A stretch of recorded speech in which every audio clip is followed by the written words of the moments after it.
집 있으면 괜찮을 줄 알았습니다. 연금 나오면 버틸 줄 알았어요. 주변 친구들 보면요. 전세 사는 사람도 있고 70 넘어서 대출 이자 내는 사람도 있거든요. 저는 그런 거 없었어요. 집도 내 집이고 연금도 나오고 나는 괜찮겠다. 70살까지는 진짜 그렇게 믿었습니다. 근데요. 70 넘으니까 갑자기 이상해졌습니다. 분명 통장에 돈은 있는데 매달 쓸 돈은 없더라고요. 아내 눈을 못 마주치겠는 날도 있었어요. 저는 올해 72살 이수영이라고 합니다. 아내랑 둘이 살고 있어요. 지금은요. 매달 비상금을 모으고 있습니다. 가끔 여행도 가요. 3년 전이랑 완전히 달라졌어요. 뭐가 문제였는지, 어떻게 바꿨는지 끝까지 들어보시면 아실 겁니다. 저는 65살에 퇴직했습니다. 40년 가까이 일했어요. 작은 공장에서 시작해서 나중엔 관리직까지 했습니다. 젊을 때는 진짜 안 쉬고 일했어요. 주말도 없이 나간 적 많았거든요. 그래서 퇴직할 때는 솔직히 후련했습니다. 이제 좀 쉬어도 되겠다 싶었어요. 퇴직할 때 재산을 한번 따져봤어요. 아파트 3억, 저축 4천만 원, 국민연금 월 60만 원. 종이에 적어놓고 아내랑 같이 봤습니다. 우리 이 정도면 중간은 가겠다. 그때 그렇게 생각했어요. 아내도 고개 끄덕이더라고요. 그래. 우리 그래도 괜찮은 편이야. 주변 친구들 보면 저보다 못한 사람도 많았거든요. 동창 중에 진수라는 친구가 있어요. 그 친구는 아직도 전세예요. 만날 때마다 같은 얘기합니다. 집값 오를 때 샀어야 했는데 그때 왜 안 샀을까? 맨날 후회하더라고요. 저는 속으로 생각했어요. 나는 그래도 일찍 집 샀지. 입 밖으로 안 꺼냈지만요. 또 다른 친구 명호는요. 집은 있는데 대출이 아직 남았어요. 70 넘어서도 이자 내고 있더라고요. 지난번 만났을 때 그러더라고요. 퇴직금 절반이 대출 갚는 데 들어갔어. 매달 이자만 40만 원이야. 한숨을 쉬더라고요. 저는 그런 거 없었거든요. 집 대출 다 갚았고 전세도 아니고 내 집이니까 매달 나가는 이자 같은 거 없었어요. 속으로 이런 생각했습니다. 그래도 나는 낫네. 지금 생각하면 부끄러워요. 친구들 어려운 얘기 들으면서 비교하고 있었으니까. 근데 그때는 진심으로 그렇게 생각했어요. 아내한테도 그랬습니다. 우리는 그래도 괜찮은 편이야. 진수, 정열이, 명호, 무성이. 우리가 얼마나 나은지 알아? 아내도 동의했어요. 맞아. 집이라도 있으니까 다행이지. 대출 없는 게 어디야. 저희 아파트가 지방 중소도시에 있거든요. 30평대 아파트예요. 서울이었으면 꿈도 못 꿨을 가격인데 여기는 3억이면 이 정도 평수 살 수 있어요. 월세 걱정 없고 대출 이자 낼 것도 없고 그게 얼마나 큰 건지 알았거든요. 친구들 볼 때마다 더 그랬어요. 집 있으면 됐지. 연금 나오면 뭐 어떻게든 되겠지. 근데 솔직히 말하면요. 처음부터 넉넉하진 않았어요. 국민연금 60만 원, 기초연금 아내랑 합쳐서 30만 원 정도. 합치면 90만 원이에요. 90만 원으론 부족했습니다. 관리비에 공과금 내고 밥 해먹으면 빠듯하거든요. 그래서 퇴직금에서 50만 원씩 보탰어요. 그러면 월 140만 원 정도 되니까 그 정도면 둘이 살 수 있다고 생각했습니다. 좀 빠듯하긴 했어요. 남는 돈은 거의 없었거든요. 근데 괜찮다고 생각했어요. 어차피 크게 쓸 일도 없고 여행 다니는 것도 아니고 집에서 밥 해먹으면 되니까 140이면 둘이 살 수 있지. 그때는 그렇게 믿었습니다. 아내가 가계부를 썼어요. 매달 얼마 들어오고 얼마 나가는지 적더라고요. 처음엔 그럭저럭 맞았습니다. 들어오는 돈이랑 나가는 돈이 비슷했어요. 아슬아슬하게 맞아떨어졌거든요. 역시 우리 계획대로 되네. 그때는 그렇게 믿었어요. 가끔 친구들 모임 나가면요. 다들 돈 얘기했습니다. 진수는 전세 만기 걱정하고, 명호는 대출 이자 걱정하고, 또 다른 친구는 자식한테 손 벌린 얘기하고, 저는 들으면서 고개만 끄덕였어요. 할 말이 없었거든요. 저는 그런 걱정이 없었으니까. 야, 수영이 너는 그래도 낫다. 집 다 갚았잖아? 연금도 나오고, 그 말 들을 때 기분이 묘했어요. 미안하기도 하고. 근데 솔직히 안심도 됐거든요.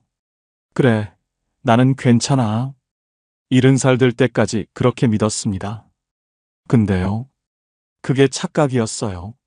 집 있고 연금 나온다고 괜찮은 게 아니더라고요. 전세 사는 친구보다 낫다고 안심했는데, 대출 있는 친구보다 낫다고 생각했는데, 그게 다 소용없었어요. 그걸 70 넘어서 알았습니다. 3년 전, 그때부터 뭔가 이상해지기 시작했어요. 70살 되던 해였어요. 그때부터 뭔가 달라지기 시작했습니다. 처음엔 병원이었어요. 저는 혈압약을 먹거든요. 60대 후반부터 먹기 시작했는데, 그땐 한 달에 10,000원이면 됐어요. 근데 70 넘으니까 몸 여기저기서 신호가 오더라고요. 무릎이 아프고, 소화가 안 되고, 잠을 못 자겠고. 병원을 한 군데만 가는 게 아니에요. 내과 가고, 정형외과 가고, 이비인후과 가고, 약도 한두 개가 아니고요. 아내는 저보다 더 했어요. 무릎 주사 맞으러 다니거든요. 둘이 병원비만 한 달에 15만 원 넘게 나갔습니다. 예전엔 5만 원도 안 들었는데 갑자기 3배가 된 거예요. 경조사도 문제였어요. 60대 때는 결혼식이 많았거든요. 조카 결혼, 친구 자식 결혼. 그래도 축하하는 마음으로 갔어요. 70 넘으니까 장례식이 늘더라고요. 친구 부모님 돌아가시고, 선배 돌아가시고, 동네 어르신 돌아가시고, 한 달에 한두 번은 꼭 있었어요. 어떤 달은 3번도 있었습니다. 부의금이 5만 원이에요. 3번이면 15만 원이 나가는 거예요. 안 갈 수도 없잖아요. 아내가 그러더라고요. 이번 달도 경조사비가 많이 나갔네. 한숨을 쉬더라고요. 저도 할 말이 없었습니다. 줄일 수가 없으니까요. 명절도 부담이었어요. 자식들이 온다고 하면 반갑죠. 근데 반가운 것도 잠깐이에요. 장 봐야 하고, 손주들 용돈 줘야 하고, 추석 한 번에 30만 원은 나갔어요. 설날도 마찬가지고요. 예전엔 그 정도 쓸 여유가 있었거든요. 근데 지금은 그 30만 원이 너무 크게 느껴졌습니다. 아내한테 말 못했어요. 명절이 부담된다. 이런 말 어떻게 합니까? 자식들 오는 게 부담이라니. 그래서 그냥 속으로 삼켰습니다. 근데 통장은 거짓말을 안 하더라고요. 가계부를 보니까 답이 나왔어요. 월 140만 원 들어오는데 고정비가 50만 원이에요. 관리비, 공과금, 통신비, 보험료. 이것만 50만 원입니다. 남은 90만 원으로 먹고 살아야 해요. 식비 40만 원, 병원비 15만 원, 경조사 10만 원, 교통비 3만 원, 생필품 10만 원. 다 합치면 78만 원이에요. 90만 원에서 78만 원 쓰면 12만 원 남죠. 근데 이게 계산대로 안 되더라고요. 경조사 2번 겹치면, 명절 끼면, 갑자기 병원 가면, 그 달은 바로 적자예요. 퇴직금에서 50만 원씩 보태고 있었잖아요. 근데 어느 순간부터 그게 70만 원이 됐어요. 어떤 달은 80만 원도 보탰습니다. 처음엔 4천만 원 있었거든요. 3년 지나니까 2천만 원 아래로 떨어졌어요. 아내가 가계부 보면서 그러더라고요. 여보, 이러다 비상금 다 없어지겠어. 저도 알았어요. 근데 뭘 어떻게 해야 할지 모르겠더라고요. 더 벌 수도 없고, 덜 쓸 수도 없고, 병원을 안 갈 수도 없잖아요. 그때 아내가 한마디 했어요. 우리 왜 이래? 그 말이 제일 무서웠습니다. 화난 게 아니에요. 짜증난 것도 아니고요. 그냥 진짜 모르겠다는 거예요. 집도 있고 연금도 나오는데 왜 매달 이렇게 쪼들리는 거야? 저도 대답을 못했어요. 나도 모르겠으니까. 분명히 들어오는 돈은 있거든요. 근데 쓸 돈이 없어요. 매달 부족해요. 통장 잔고는 있는데, 그건 비상금이라 못 건드리겠고, 건드리면 진짜 끝이니까. 그 느낌 아세요? 돈이 없는 게 아닌데, 돈이 없는 기분. 숨이 막히는 것 같았어요. 친구들한테 말 못했습니다. 나 요즘 힘들어. 이런 말 어떻게 해요? 전세 사는 진수한테? 대출 있는 명호한테? 나는 집도 있고 연금도 나오는데 창피했어요. 그래서 혼자 끙끙 앓았습니다. 밤에 잠이 안 오더라고요. 천장 보면서 계산기 두드렸어요. 이렇게 하면 되나? 저렇게 하면 되나? 답이 안 나왔습니다. 그때 처음 생각했어요. 뭔가 근본적으로 잘못된 거 아닌가. 그러던 어느 날이었어요. TV에서 노후 관련 프로그램을 하더라고요. 평소 같으면 채널 돌렸을 거예요. 근데 그날은 왠지 보게 됐습니다. 제 상황이랑 비슷한 얘기가 나왔거든요. 전문가가 이런 말을 하더라고요. 노후가 무너지는 건 돈이 없어서가 아닙니다. 매달 들어오는 돈이 없어서예요. 그 말이 귀에 꽂혔어요. 자산이 많아도 현금이 안 돌면 힘듭니다. 집이 10억이어도 매달 쓸 돈이 없으면 가난한 거예요. 아내한테 그랬어요. 저거 우리 얘기 아냐? 아내도 TV를 보더니 한숨을 쉬더라고요. 맞아. 우리가 딱 저거야. 그날 밤에 다시 계산을 해봤어요. 우리 자산이 얼마지? 아파트 3억. 비상금 2천만 원. 합치면 3억 2천이에요. 적은 돈 아니잖아요. 근데 왜 매달 쪼들릴까? 답은 간단했어요. 그 돈이 안 도니까요. 아파트는 살고 있으니까 못 팔아요. 팔면 우리가 갈 데가 없잖아요. 월세 살 수도 없고, 자식 집에 얹혀 살 수도 없고, 비상금 2천만 원은 건드리면 안 돼요. 그거 다 쓰면 진짜 끝이니까. 병원비 크게 나오면 어떡해요? 그러니까 3억 2천이 있어도요. 실제로 쓸 수 있는 돈은 0원인 거예요. 그제야 깨달았습니다. 문제는 돈이 없는 게 아니었어요. 돈이 안 도는 거였어요. 자산은 있는데 현금이 없는 상태. 집은 있는데 쓸 돈이 없는 상태. 통장엔 숫자가 있는데 손 뗄 수 없는 상태. 이게 진짜 문제였던 거예요. 전세 사는 진수는요. 매달 들어오는 돈이 150만 원이에요. 연금이 좀 더 많거든요. 전세라서 관리비도 싸고, 대출 있는 명호도요. 이자 40만 원 내고 나면 120만 원 남아요. 근데 걔는 아직 일을 하거든요. 거기서 50만 원 더 벌어요. 나는요. 집은 있는데 매달 쓸 돈이 부족해요. 140만 원 들어오는데 150만 원 이상 나가요. 집 있다고 안심했는데, 연금 나온다고 괜찮다고 생각했는데, 그게 아니었어요. 중요한 건 총 자산이 아니었습니다. 매달 들어오는 돈이었어요. 아내한테 그랬어요. 우리 문제가 뭔지 알겠어? 아내가 물었어요. 뭔데? 돈이 없는 게 아니야. 돈이 안 도는 거야. 아내가 한참 생각하더니 그러더라고요. 그래서 어떻게 하게? 저도 몰랐어요.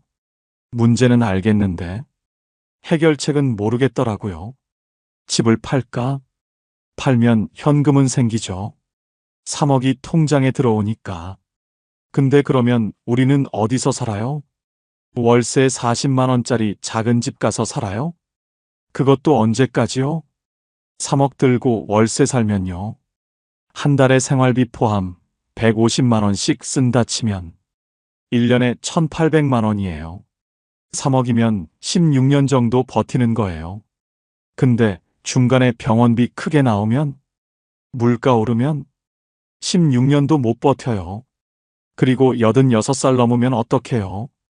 돈 다 떨어지면 그때는 진짜 끝이에요. 집 파는 건 답이 아니었습니다. 그럼 비상금을 쓸까? 2천만 원 있으니까. 한 달에 50만 원씩 보태면 40개월이에요. 3년 조금 넘게 버틸 수 있어요. 근데 그러면 비상금이 0원이 되잖아요. 진짜 급할 때 쓸 돈이 없어지는 거예요. 아내가 큰 병 나면, 내가 쓰러지면, 그때 돈이 없으면 어떡해요? 비상금 쓰는 것도 답이 아니었어요. 머리가 복잡했습니다. 자산은 있는데 현금이 없다. 집은 못 팔고, 비상금은 못 쓰고, 연금은 부족하고, 이러지도 저러지도 못하는 상황. 막다른 골목에 몰린 기분이었어요. 그날 밤에 또 잠을 못 잤습니다. 천장 보면서 생각했어요. 방법이 없나? 진짜 방법이 없는 건가? 아내는 옆에서 자고 있었어요. 깨우고 싶지 않았습니다. 나도 불안한데 아내까지 불안하게 하고 싶지 않았거든요. 그렇게 며칠을 끙끙거렸어요. 근데요, 방법이 있었습니다. 제가 몰랐던 거예요. 며칠을 고민하다가 주민센터에 갔어요. 솔직히 창피했습니다.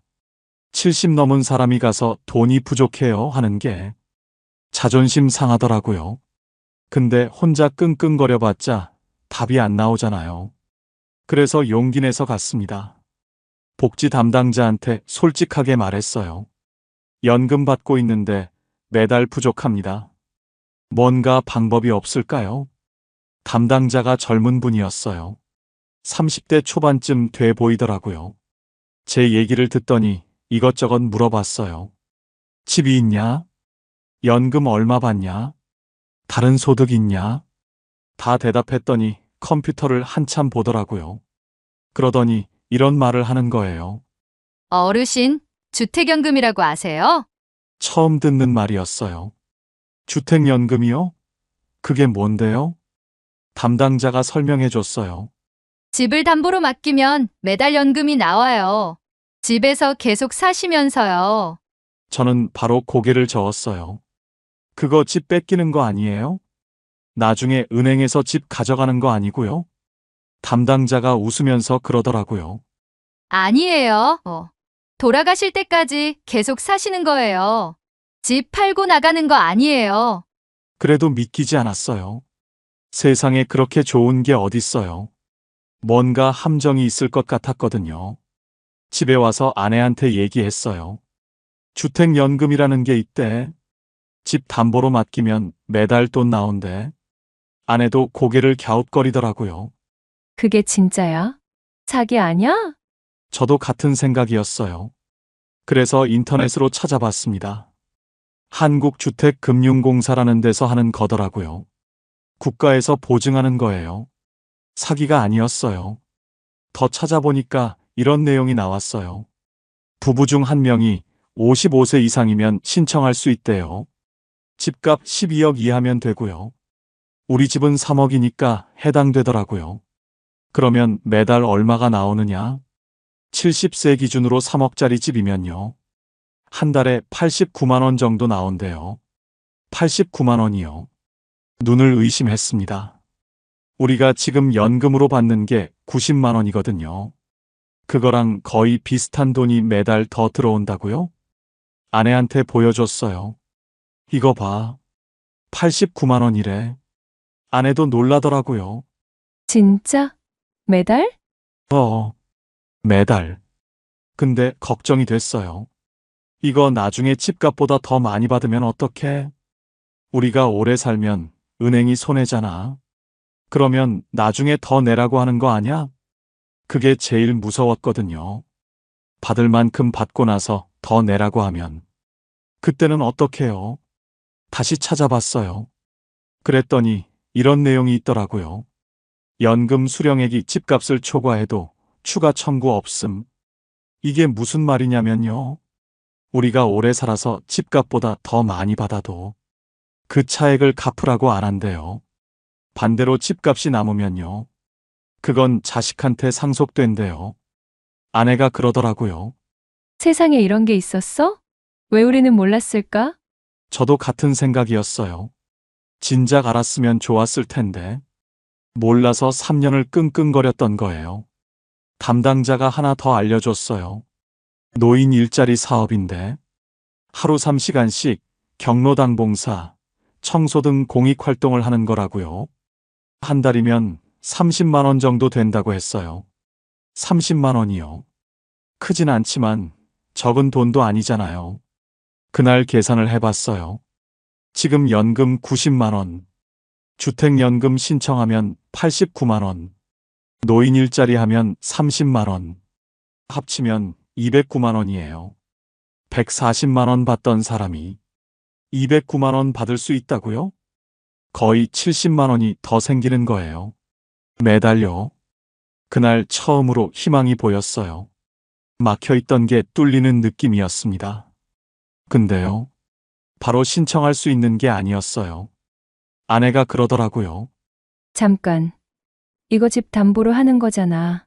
나중에 애들한테 물려줄 집인데. 거기서 막혔습니다. 자식 문제. 이게 생각보다 복잡했어요.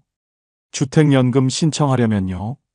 자식한테 먼저 말해야 할 것 같았어요. 법적으로는 안 그래도 된대요. 부부가 결정하면 되는 거래요. 근데 마음이 그렇지 않잖아요. 이 집은 나중에 애들한테 물려줄 집인데 그걸 담보로 잡는다? 말 안 하고 하면 나중에 문제될 것 같았어요. 아버지 왜 그랬어요? 이럴까 봐요. 아내도 같은 생각이었어요. 애들한테 얘기는 해야지. 나중에 알면 서운해할 거야. 그래서 아들한테 먼저 전화했습니다. 아들이 서울에 살거든요. 맞벌이의 애둘이에요. 바쁜 거 알아요. 전화했더니 반갑게 받더라고요. 아버지 웬일이세요? 할 얘기가 있어서 이번 주말에 내려올 수 있냐? 좀 뜸을 들였나 봐요. 아들이 걱정하더라고요. 무슨 일이에요? 아프세요? 아니, 아픈 건 아니고 그냥 얼굴 보고 얘기하고 싶어서. 그 주말에 아들이 내려왔어요. 며느리랑 손주들은 안 오고 혼자 왔더라고요. 밥 먹고 나서 얘기를 꺼냈어요. 아버지가 요즘 돈이 좀 부족하다. 연금으로는 빠듯해. 아들이 놀라더라고요. 그러셨어요? 왜 말씀 안 하셨어요? 말해서 뭐 하겠냐? 너희도 바쁜데. 아들이 한숨을 쉬더라고요. 아버지, 저희가 보태드릴게요. 저는 고개를 저었어요. 그러려고 부른 거 아니야. 다른 얘기하려고 그래. 주택연금 얘기를 꺼냈어요. 이 집 담보로 맡기면 매달 돈이 나온대. 한 달에 89만 원 정도. 그러면 좀 숨통이 트일 것 같다. 아들이 가만히 듣더라고요. 표정이 복잡해 보였어요. 한참 있다가 물었어요. 그러면 이 집은요? 우리가 살아있는 동안은 계속 살 수 있어. 근데 나중에 우리 없으면. 아들이 끄덕이더라고요. 집이 은행으로 가는 거죠? 그런 셈이지. 솔직히 아들이 반대할 줄 알았어요. 아버지, 그러지 마세요. 이럴 줄 알았거든요. 근데요. 아들이 그러더라고요. 아버지, 하세요. 저도 아내도 놀랐어요. 뭐? 하시라고요. 주택연금. 아들이 계속 말했어요. 저는 솔직히 이 집 상속받을 생각 없었어요. 서울에 제 집 있잖아요. 아버지 어머니가 편하게 사시는 게 중요하죠. 집 물려받는 것보다 그게 더 중요해요. 그 말 듣는데 코끝이 찡했어요. 이 녀석이 이렇게 컸구나. 근데요. 여기서 끝이 아니었어요. 아들이 물었어요. 근데 누나는요? 얘기하셨어요? 딸한테는 아직 말 안 했거든요. 아직. 아들이 그러더라고요. 누나한테도 얘기해야죠. 나중에 알면 서운해할 수도 있어요. 맞는 말이었어요. 딸한테도 말해야 했습니다. 딸은 같은 동네에 살아요. 차로 10분 거리예요. 그 주에 딸이 집에 왔어요. 아내가 미리 전화해서 오라고 했거든요. 딸한테도 똑같이 얘기했어요. 주택연금 할 거라고. 집 담보로 맡기면 매달 89만 원 나온다고. 딸 반응은 좀 달랐어요. 아버지, 진짜 힘드셨어요? 왜 저한테 말 안 하셨어요? 눈물이 그렁그렁 하더라고요. 딸은 좀 감정적이거든요. 말하면 뭐 하냐? 너도 살기 바쁜데? 딸이 그러더라고요. 저도 오빠랑 같은 생각이에요. 집보다 아버지, 어머니가 중요하죠. 편하게 사세요. 그날 딸이 가고 나서요. 아내가 그러더라고요. 애들이 컸네.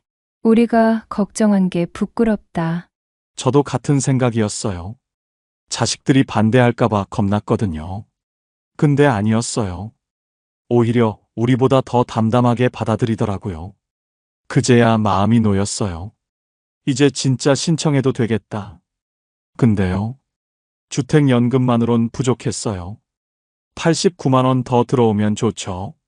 기존 연금 90만 원에 89만 원 더하면 179만 원이에요. 생활비 150만 원 쓰면 29만 원 남아요. 예전보다는 훨씬 낫죠. 근데 저는 욕심이 생겼어요. 비상금도 모으고 싶었거든요. 그러려면 수입이 더 있어야 했어요. 주민센터에서 들었던 그 얘기, 노인 일자리요. 그걸 해보기로 했습니다. 노인 일자리 신청하러 주민센터에 다시 갔어요. 담당자가 설명해 줬어요. 공익활동형이라고. 하루 3시간, 한 달에 30시간 정도. 활동비가 월 29만 원 나온대요. 29만 원. 하루 3시간이면 할만하겠다 싶었어요. 근데 바로 안 된대요. 대기자가 있어서 2, 3개월 기다려야 할 수도 있다고. 신청서 내고 집에 왔습니다. 기다리는 수밖에 없었어요. 근데요. 생각보다 빨리 연락이 왔어요. 3주쯤 지났을 때였어요. 자리 났다고 전화가 왔거든요. 바로 대답했어요. 하겠다고. 전화 끊고 나서 좀 떨리더라고요. 70 넘어서 다시 일하러 간다. 이게 될까? 첫날 나갔어요. 동네 경로당 근처 공원이었어요. 거기서 환경 정리를 하는 거예요. 낙엽 쓸고 쓰레기 줍고. 어려운 일은 아니었어요. 같이 하는 분들이 7, 8명 있었어요. 다 저랑 비슷한 나이예요. 70대 초중반 어르신들. 9시에 모여서 12시에 끝나요. 힘들면 중간에 쉬어도 되고요. 무리할 필요가 없었어요. 첫날은 좀 어색했어요. 아는 사람도 없고, 뭘 해야 할지도 모르겠고. 근데요. 일주일 지나니까 적응이 되더라고요. 같이 일하는 분들이랑 얘기도 하게 됐어요. 다들 비슷한 사정이었어요. 연금만으론 부족해서 나온 분들, 집에만 있으니까 답답해서 나온 분들. 한 분이 그러더라고요. 나는 돈보다 사람이 좋아서 나와. 집에 있으면 하루가 안 가. 공감이 됐어요. 저도 퇴직하고 집에만 있으니까 하루가 너무 길었거든요. 한 달쯤 지나니까요. 생활이 달라지기 시작했어요. 아침에 일어날 이유가 생겼어요. 7시에 일어나서 밥 먹고 준비하고 9시에 출근하고 예전 직장 다닐 때랑 비슷하더라고요. 물론 훨씬 편하지만요. 하루 3시간이니까 12시에 끝나면 동료들이랑 점심 먹을 때도 있었어요. 동네 식당에서 된장찌개 하나 시켜놓고 이런저런 얘기하는 거예요. 아내가 그러더라고요. 당신, 요즘 얼굴이 좋아졌어. 밖에 나가니까 다른 것 같아. 저도 느꼈어요. 뭔가 달라졌다는 거. 29만 원이 큰 돈은 아니에요. 하루로 치면 10,000원도 안 되거든요. 근데요. 이건 돈만의 문제가 아니었어요. 아침에 일어날 이유, 만날 사람들, 규칙적인 생활 리듬. 이게 생기니까 달라지더라고요. 퇴직하고 나서 집에만 있었잖아요. TV 보고, 낮잠 자고, 산책하고. 그게 전부였거든요. 솔직히 우울했어요. 나는 이제 쓸모없는 사람인가. 그런 생각도 했었거든요. 근데 일을 시작하니까요. 그런 생각이 안 들어요. 내가 뭔가 하고 있다는 느낌. 그게 중요하더라고요. 혹시 이런 분 계세요? 집에만 있으니까 하루가 안 가는 분. 뭔가 해야 할 것 같은데 뭘 해야 할지 모르겠는 분. 저도 그랬어요. 근데 밖에 나가서 뭐라도 하니까 달라졌어요. 돈은 부수적인 거예요. 29만 원이 목적이 아니었어요. 생활이 바뀌는 게 더 컸습니다. 주택연금 신청도 마무리됐어요. 서류 준비하고 심사받고 한 달 정도 걸렸어요. 그 다음 달부터 89만 원이 들어오기 시작했어요. 통장에 찍히는 거 보니까 실감이 나더라고요. 아내가 통장 보면서 웃었어요. 3년 동안 막막했는데 드디어 숨통이 트이는 것 같았습니다. 근데요, 여기서 끝이 아니에요. 이게 다 정리되고 나서 진짜 달라진 게 뭔지 그 얘기를 해야 해요. 정리해 볼게요. 지금 우리 부부 수입이에요. 국민연금 60만 원, 기초연금 부부 합쳐서 50만 원 정도, 주택연금 89만 원, 노인 일자리 29만 원, 다 합치면 228만 원이에요. 3년 전에는 140만 원이었거든요. 그것도 퇴직금 까먹으면서 겨우 맞춘 거였어요. 지금은 228만 원이에요. 거의 90만 원이 더 생긴 거예요. 생활비는 얼마나 드느냐? 고정비가 50만 원이에요. 관리비 15만 원, 전기세 가스비 10만 원, 통신비 5만 원, 건강보험에 실손보험까지 20만 원. 여기까지가 50만 원입니다. 손도 안 댔는데 50만 원이 나가는 거예요. 변동비는 한 달에 70만 원 정도 들어요. 식비 40만 원, 병원비 10만 원, 경조사 10만 원, 생필품 7만 원, 교통비 3만 원, 다 합치면 120만 원이에요. 228만 원 들어오고 120만 원 나가면요. 108만 원이 남아요. 근데 이게 매달 딱 맞아 떨어지는 건 아니에요. 경조사 많은 달은 더 나가고 병원비 큰 달도 있거든요. 그래서 넉넉하게 잡아서 150만 원 쓴다고 치면요. 한 달에 78만 원 정도 남는 거예요. 3년 전에는 매달 마이너스였거든요. 퇴직금에서 50만 원, 70만 원씩 빠져나갔잖아요. 지금은 반대예요. 매달 돈이 쌓여요. 이게 얼마나 큰 차이인지 아세요? 3년 전에는요. 병원 갈 때마다 계산기 두드렸어요. 이거 해야 하나 말아야 하나. 약 이거 꼭 먹어야 하나. 지금은 안 그래요. 아프면 그냥 병원 가요. 필요한 약이 있으면 사요. 3년 전에는요. 손주 생일에 용돈 5만 원 주는 것도 고민했어요. 이번 달 빠듯한데 어떡하지? 지금은 안 그래요. 손주 오면 용돈 주고, 맛있는 것도 사주고, 눈치 안 봐요. 자식한테 손 안 벌려요. 이게 제일 커요. 3년 전에 아들이 그랬거든요. 아버지, 저희가 보태드릴게요. 저는 고개를 저었어요. 그때도 지금도요. 자식한테 손 벌리기 싫었어요. 걔들도 살기 바쁜데 내가 왜 짐이 돼요? 근데 3년 전에는 불안했어요. 이러다 진짜 손 벌려야 하는 거 아닌가? 퇴직금 다 떨어지면 어떡하지? 지금은 그런 걱정 안 해요. 내 돈으로 내가 살아요. 당당하게요. 아내 표정이 달라졌어요. 3년 전에는 한숨을 많이 쉬었거든요.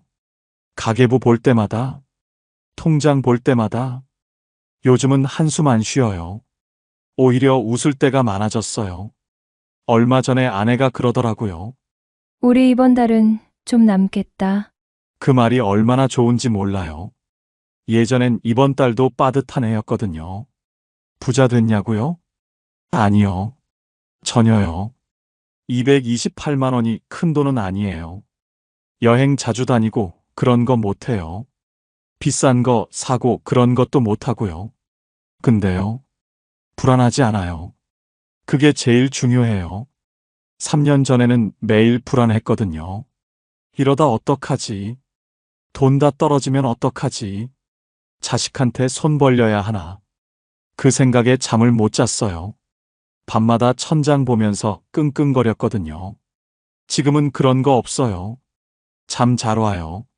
마음이 편해요. 혹시 지금 이런 분 계세요? 돈은 있는데 쓸 돈이 없는 분. 집은 있는데 매달 쪼들리는 분. 저도 그랬어요. 3년 전에 딱 그 상태였어요. 근데 방법이 있었어요. 저는 몰라서 3년을 끙끙거렸던 거예요. 지금은 달라졌어요. 매달 돈이 들어오고, 매달 조금씩 남아요. 그리고 또 한 가지. 여기서 끝이 아니에요. 저는 지금 비상금을 다시 모으고 있어요. 3년 전에 다 까먹을 뻔했던 그 비상금요. 얼마나 모았는지. 이게 왜 중요한지. 이 부분 꼭 들으셔야 해요. 지금 저는 비상금을 모으고 있어요. 3년 전에 거의 바닥났거든요. 4천만 원 있던 게 2천만 원 아래로 떨어졌었어요. 그 속도로 가면 3년 안에 영원될 뻔했어요. 지금은 달라요. 매달 조금씩 쌓이고 있어요. 한 달에 70에서 80만 원 정도 남거든요. 거기서 50만 원씩 비상금으로 넣고 있어요. 나머지는 여유자금으로 두고요. 1년이면 600만 원이에요. 2년이면 1200만 원이고요. 이 속도면 5년 안에 3천만 원 모을 수 있어요. 원래 퇴직금 4천만 원엔 못 미치지만 그래도 비상금이 다시 쌓이고 있다는 게 중요해요. 비상금이 왜 중요하냐면요. 70 넘으면 언제 무슨 일이 생길지 몰라요. 아내가 갑자기 아플 수도 있고, 내가 쓰러질 수도 있고, 집에 뭐가 고장 날 수도 있고, 그때 쓸 돈이 있어야 해요. 없으면 자식한테 손 벌려야 하거든요. 저는 그게 싫어요. 그래서 비상금을 모으는 거예요. 3년 전에 그게 없어서 얼마나 불안했는지 몰라요. 퇴직금 줄어드는 거 보면서 이러다 어떡하지? 매일 그 생각이었거든요. 지금은 반대로 늘어나는 거 보잖아요. 그게 얼마나 마음이 편한지 몰라요. 가끔 여행도 가요. 1박 2일 정도. 가까운 데로요. 온천 가거나 바다 보러 가거나. 비싼 데 가는 거 아니에요.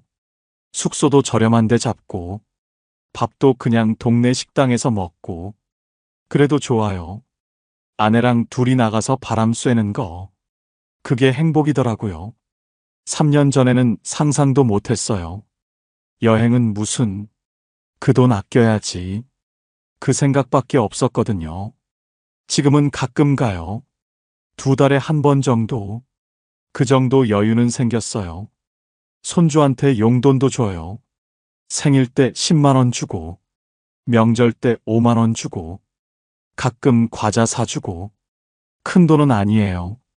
근데 눈치 안 보고 주는 게 중요해요. 3년 전에는 5만 원도 고민했거든요. 이번 달 빠듯한데? 그 생각하면서 줬어요. 지금은 안 그래요. 손주 오면 반갑게 용돈 주고, 맛있는 거 사주고. 그게 되니까 기분이 달라요. 친구들 만날 때도 달라졌어요. 예전에는 모임 자체가 부담이었거든요. 밥값 내야 하니까. 한 번 나가면 2, 3만 원은 드니까. 그래서 안 나간 적도 많았어요.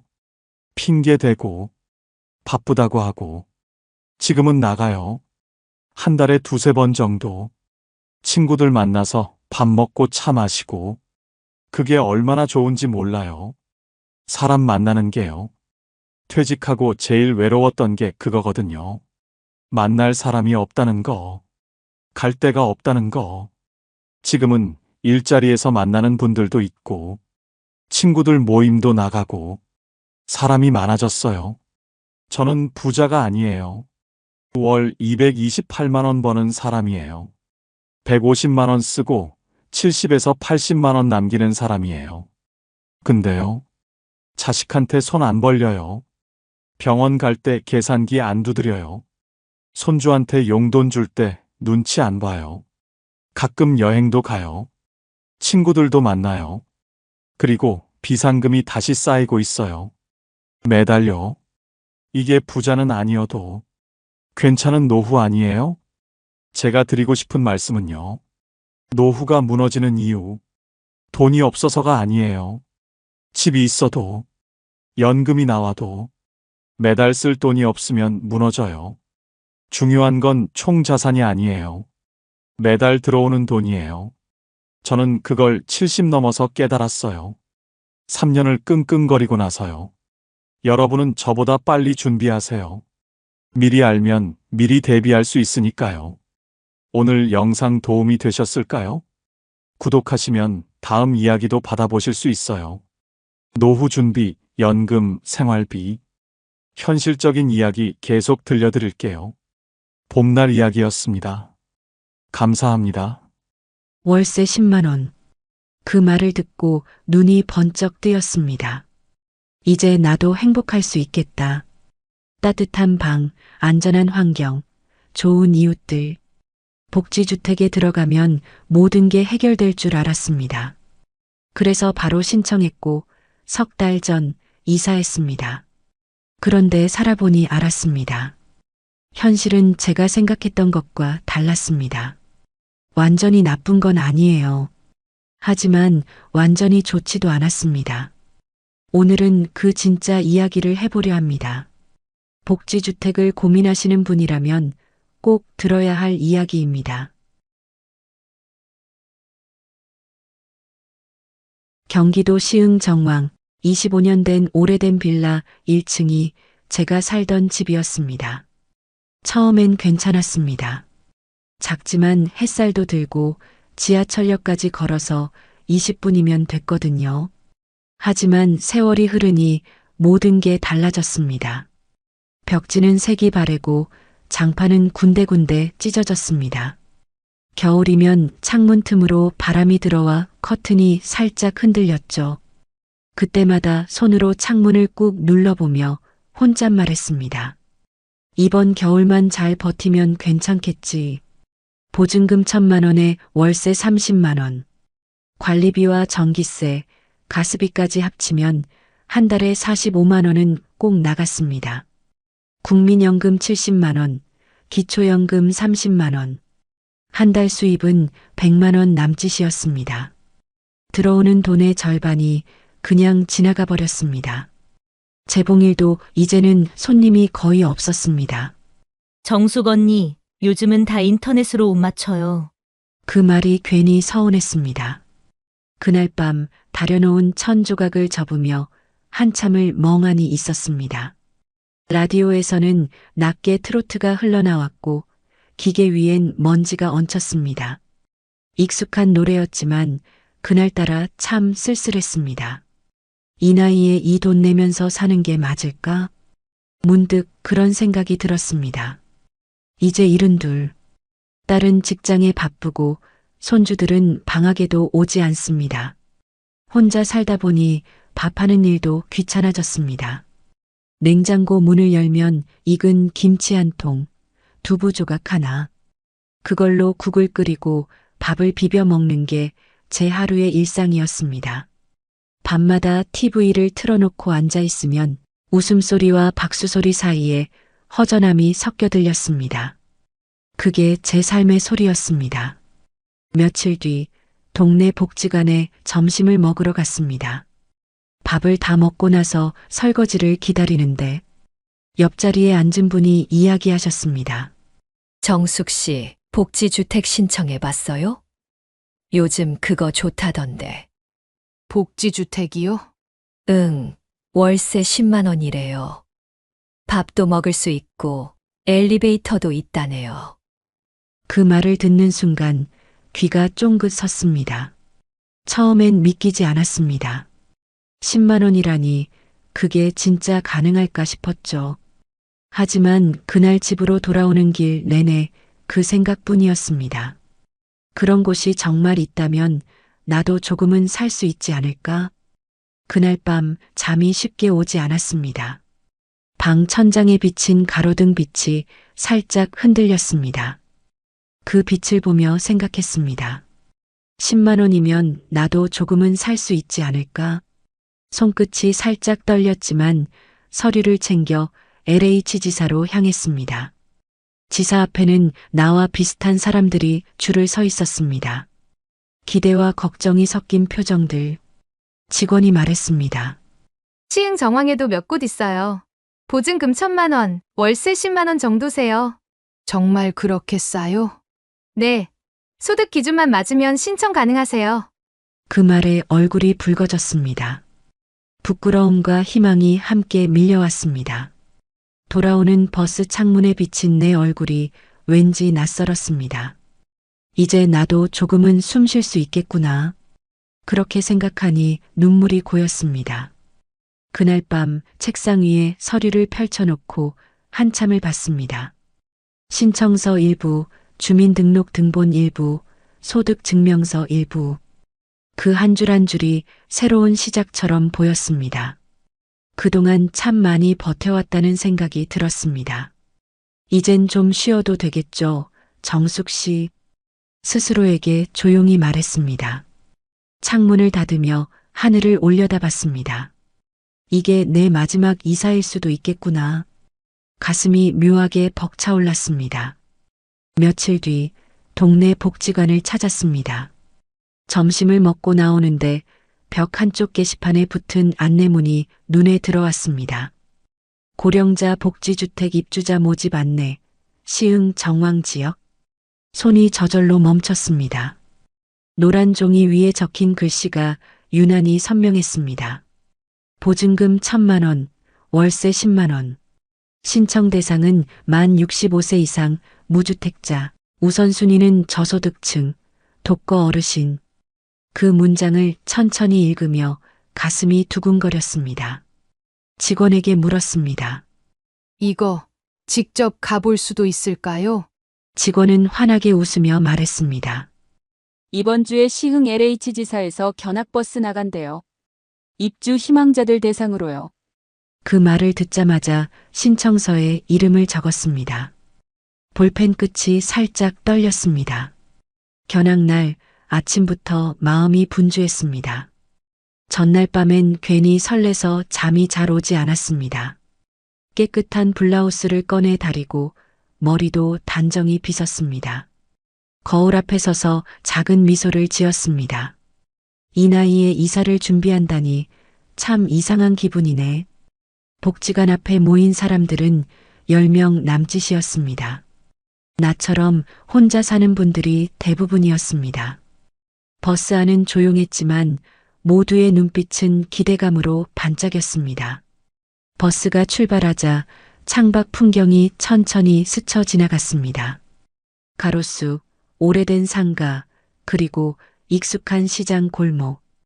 이제 곧 저 풍경도 내 일상에서 멀어질까 싶었습니다. 정수가 이제 진짜 새로운 시작이 오려나? 그 생각을 하며 손끝으로 가방끈을 꼭 쥐었습니다. 시흥 복지주택 단지에 도착했을 때 먼저 눈에 들어온 건 하얀 건물과 넓은 진입로였습니다. 유리문이 자동으로 삥 열리며 환한 조명이 복도를 비췄습니다. 어서 오세요. 복지주택 견학 오셨죠? 직원이 반갑게 맞이했습니다. 복도는 넓고 깨끗했습니다. 벽에는 손잡이가 일정한 간격으로 달려 있었고 엘리베이터 앞에는 화분이 가지런히 놓여 있었습니다. 넘어지실까봐 다 이렇게 해둔 거예요. 직원의 설명에 다들 고개를 끄덕였습니다. 한쪽 벽에는 안내문이 붙어 있었습니다. 외부인 숙박 금지, 강한 냄새 음식 조리 금지, 야간 소음주의. 그때는 그냥 스쳐 지나갔습니다. 하지만 나중에야 알았습니다. 그 조용한 문장이 이곳의 가장 큰 규칙이라는 걸요. 직원이 방문을 열어 보여줬습니다. 하얀 벽, 깨끗한 장판, 욕실에는 손잡이도 있었습니다. 방은 6평 정도예요. 혼자 지내기엔 충분하죠? 다들 감탄사를 흘렸습니다. 나는 조심스레 창문을 열었습니다. 바깥 공기가 따뜻하게 스며들었습니다. 멀리 텃밭이 보였고 한 할머니가 물을 주고 있었습니다. 아침마다 저렇게 가꾸신대요. 직원의 말에 나도 모르게 미소가 났습니다. 저도 저기서 고추 몇 포기 심고 싶네요. 그 순간 아주 작지만 확실한 희망이 피어올랐습니다. 이곳에서라면 조금은 다르게 살 수 있을지도 모르겠다고 생각했습니다. 식당을 둘러봤을 때 밥 냄새가 살짝 풍겼습니다. 식사는 여기서 하시면 돼요. 한 끼 3,000원 정도고 원하실 때만 이용하셔도 됩니다. 나는 계산을 머릿속으로 해봤습니다. 하루 세 끼면 한 달에 27만 원쯤 되겠네. 그래도 방이 따뜻하니까 괜찮아. 견학이 끝나고 나오는 길 직원이 웃으며 말했습니다. 이번 달 말에 결과 발표 나니까 꼭 확인해 보세요. 네, 고맙습니다. 밖으로 나오니 늦은 오후 햇살이 부드럽게 내리쬐었습니다. 버스 주차장까지 걸어가며 몇 번이나 뒤를 돌아봤습니다. 하얀 건물 유리창에 비친 내 얼굴이 왠지 모르게 달라 보였습니다. 이제 나도 다시 시작할 수 있을까? 그 생각을 하니 가슴이 살짝 벅차올랐습니다. 버스가 출발하고 창밖으로 복지주택이 점점 멀어졌습니다. 나는 조용히 중얼거렸습니다. 그래, 이번엔 조금 더 따뜻하게 살아보자. 며칠 뒤, 낮 2시쯤이었을까요? 바느질을 하다 말고 휴대폰이 울렸습니다. 시흥 LH 지사입니다. 정숙 어르신 되시죠? 순간 심장이 쿵 내려앉았습니다. 네, 맞는데요. 축하드립니다. 복지주택 입주 선정되셨어요. 302호 배정이십니다. 이번 주 안으로 서류만 다시 확인해 주시면 됩니다. 순간 손에 들고 있던 바늘이 떨어졌습니다. 정말 제가 된 건가요? 네, 맞아요. 지난번 방문 때 신청하셨잖아요. 그 말을 듣는 순간 눈물이 왈칵 쏟아졌습니다. 한동안 아무 말도 못했습니다. 직원은 웃으며 말했습니다. 이사 날짜는 조정 가능하니까 천천히 준비하세요. 전화를 끊고도 한참을 멍하니 있었습니다. 세상이 갑자기 다르게 보였습니다. 라디오에서 흘러나오던 트로트가 괜히 더 따뜻하게 들렸습니다. 이제 진짜로 새 출발이구나. 그날 밤 베개를 꼭 끌어안고 잠이 들었습니다. 눈을 감으니 창문 너머로 햇살 같은 희망이 번졌습니다. 이삿날 아침 눈을 뜨자마자 마음이 이상하게 가벼웠습니다. 어젯밤엔 설레서 잠이 잘 오지 않았는데 막상 짐을 싸다 보니 가슴이 뻐근했습니다. 낡은 장롱, 오래된 전기밥솥, 바느질 상자 하나. 그게 내 전부였습니다. 짐이라고 해봐야 박스 5개 남짓이었죠. 짐을 트럭에 싣고 나서 마지막으로 방을 한번 둘러봤습니다. 오랜 세월 함께한 벽지에는 작은 손자국이 남아 있었습니다. 그걸 손끝으로 쓸며 조용히 인사했습니다. 그동안 고마웠어요. 정왕동 복지주택은 생각보다 멀지 않았습니다. 택시를 타고 15분쯤 달리니 바로 도착했습니다. 새 건물 앞에는 관리소 직원이 나와 있었습니다. 정숙 어르신 맞으시죠? 302호입니다. 작은 종이 열쇠를 손에 쥐는 순간 묘하게 떨렸습니다. 문을 여는 손끝이 미세하게 떨렸습니다. 방은 생각보다 밝고 깨끗했습니다. 하얀 벽에 작은 창문 하나, 싱크대와 전자레인지가 가지런히 놓여 있었습니다. 창문을 열자 바로 앞에 또 다른 건물이 보였습니다. 햇살은 들어오는데 바람은 막혀 있었죠. 그래도 새 집이니까 좋네. 스스로에게 그렇게 말하며 웃었습니다. 짐을 풀고 방안을 정리했습니다. 이불을 펴고 전기밥솥을 올려두고 옷을 걸었습니다. 모든 게 새 것처럼 느껴졌습니다. 하지만 그 새로움 속에 어딘가 낯선 냄새가 섞여 있었습니다. 병원 소독약 같은 냄새였어요. 복도에 나와보니 규칙 안내문이 눈에 들어왔습니다. 음식 냄새가 심한 조리 금지. 세탁기는 오전 8시부터 오후 7시까지만 사용 가능. 외부인 숙박 불가. 소음 발생 시 경고 조치. 한 줄 한 줄 읽을 때마다 마음이 조금씩 답답해졌습니다. 이런 게 다 있었나? 작게 중얼거렸습니다. 그때 복도 끝에서 관리소 직원이 다가왔습니다. 어르신, 짐 정리 다 하셨어요? 네, 이제 막 끝났어요. 오늘은 식당 이용 가능하니까 저녁 드시고 가세요. 고맙다는 인사를 하고 방으로 돌아왔습니다. 창밖을 내다보니 이웃 어르신 한 분이 조용히 신문을 보고 있었습니다. 서로 눈이 마주쳤지만 인사 대신 짧은 고개 인사만 나눴습니다. 그때 문득 생각이 스쳤습니다. 여긴 참 조용하네. 너무 조용하네. 라디오를 켜볼까 하다가 그만뒀습니다. 혹시 소리가 새어나가면 민폐가 될까 싶었거든요. 대신 휴대폰으로 트로트를 작게 틀어놓았습니다. 그마저도 금세 껐습니다. 낮에는 따뜻했지만 저녁이 되자 분위기가 달라졌습니다. 복도 불빛은 희미하게 깜빡였고 문틈 사이로 바람이 스며드는 듯한 냉기가 느껴졌습니다. 밖에서는 아무 소리도 들리지 않았습니다. 이렇게 조용한 게 맞나? 그 생각이 마음속에 맴돌았습니다. 밥을 지어보려다 말고 편의점 도시락을 꺼냈습니다. 새로운 시작이라면서도 괜히 의욕이 나지 않았습니다. 식탁에 앉아 한 숟가락 떠먹다가 멈췄습니다. 이상하게 낯설다. 텔레비전을 켰지만 뉴스 소리조차 차갑게 느껴졌습니다. 아무리 불을 켜도 방 안이 텅 빈 느낌이 들었습니다. 그날 밤 이불을 덮고 누워 있는데 복도에서 삑 하는 소리가 났습니다.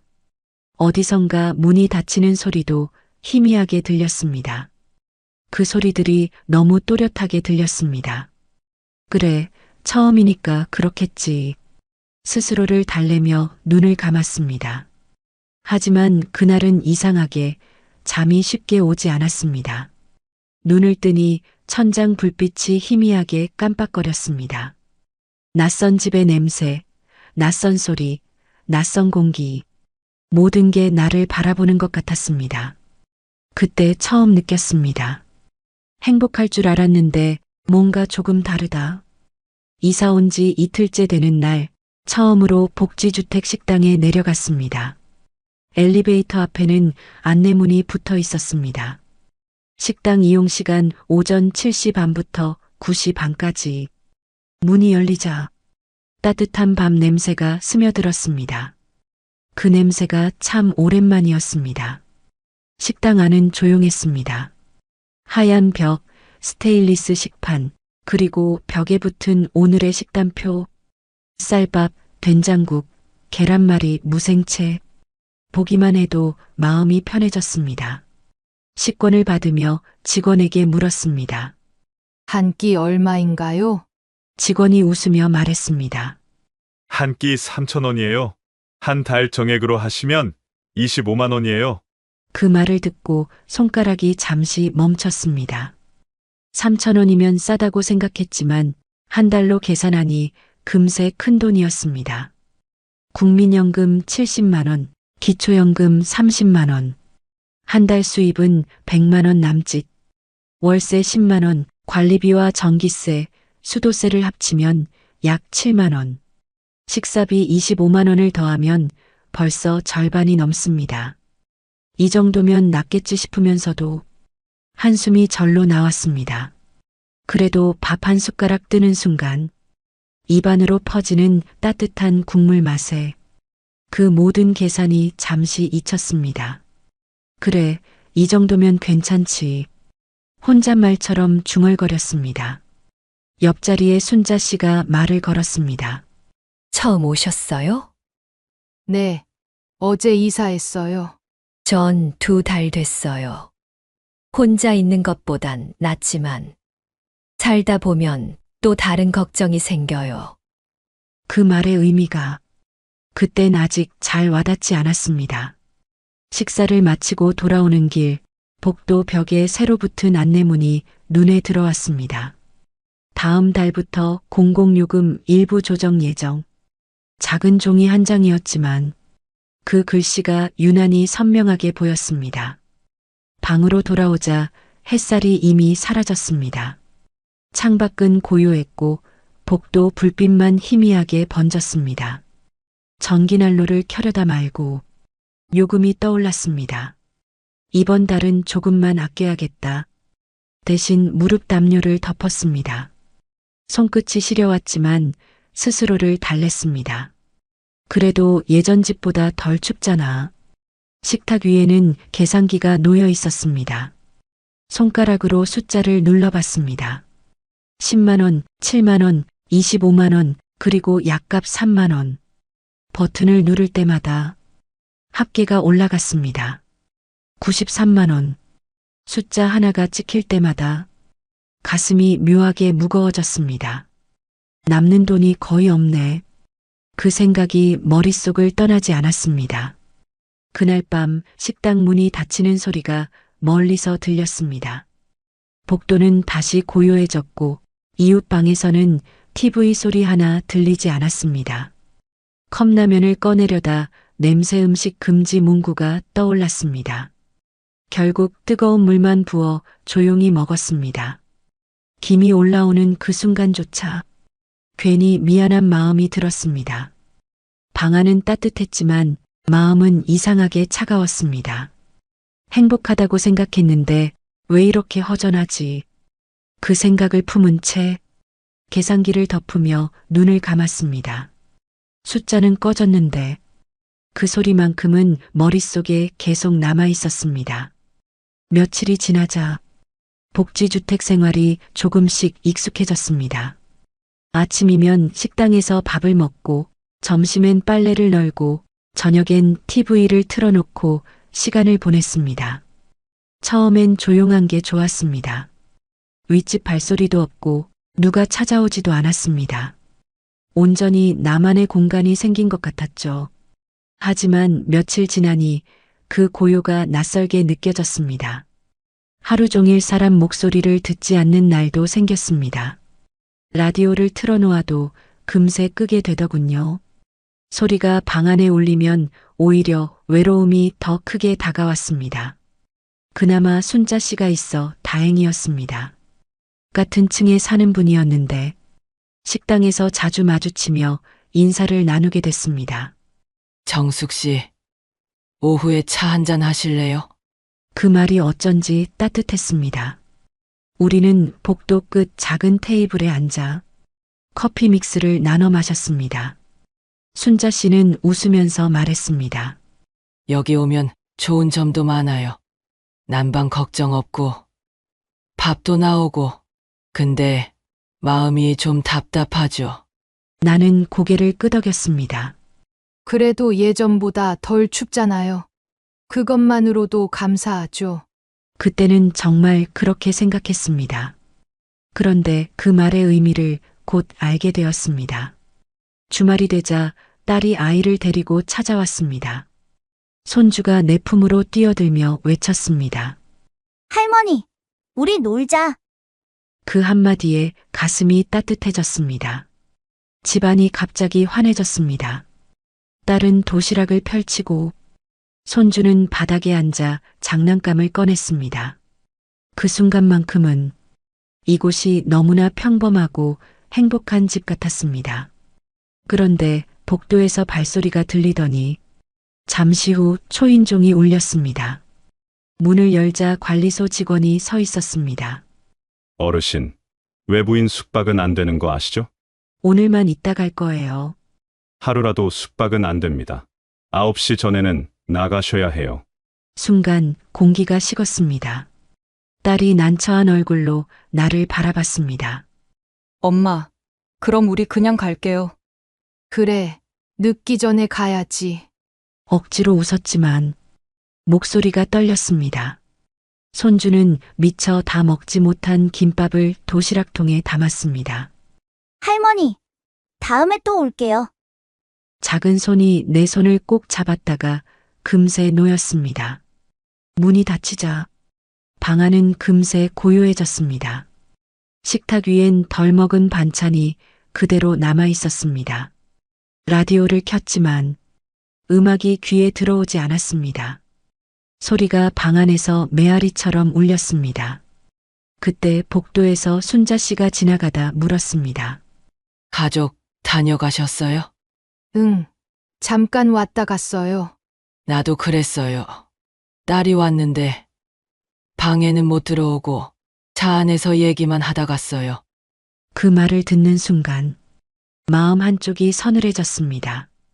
사람이 이렇게 가까이 있는데 이렇게 멀 수도 있구나 싶었습니다. 문 하나 사이로 온기가 막혀버린 기분이었습니다.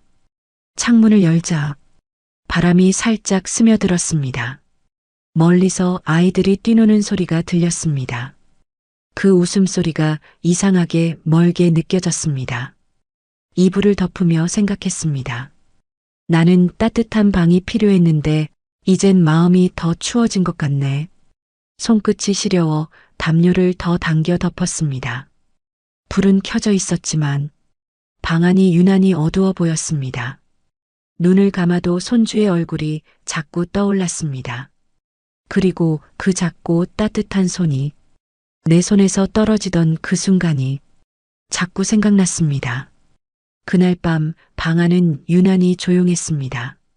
딸과 손주가 떠난 지 몇 시간이 지났는데도 웃음소리가 귓가에 맴돌았습니다. 식탁 위엔 아직도 그들이 먹던 김밥 한 줄이 남아 있었습니다.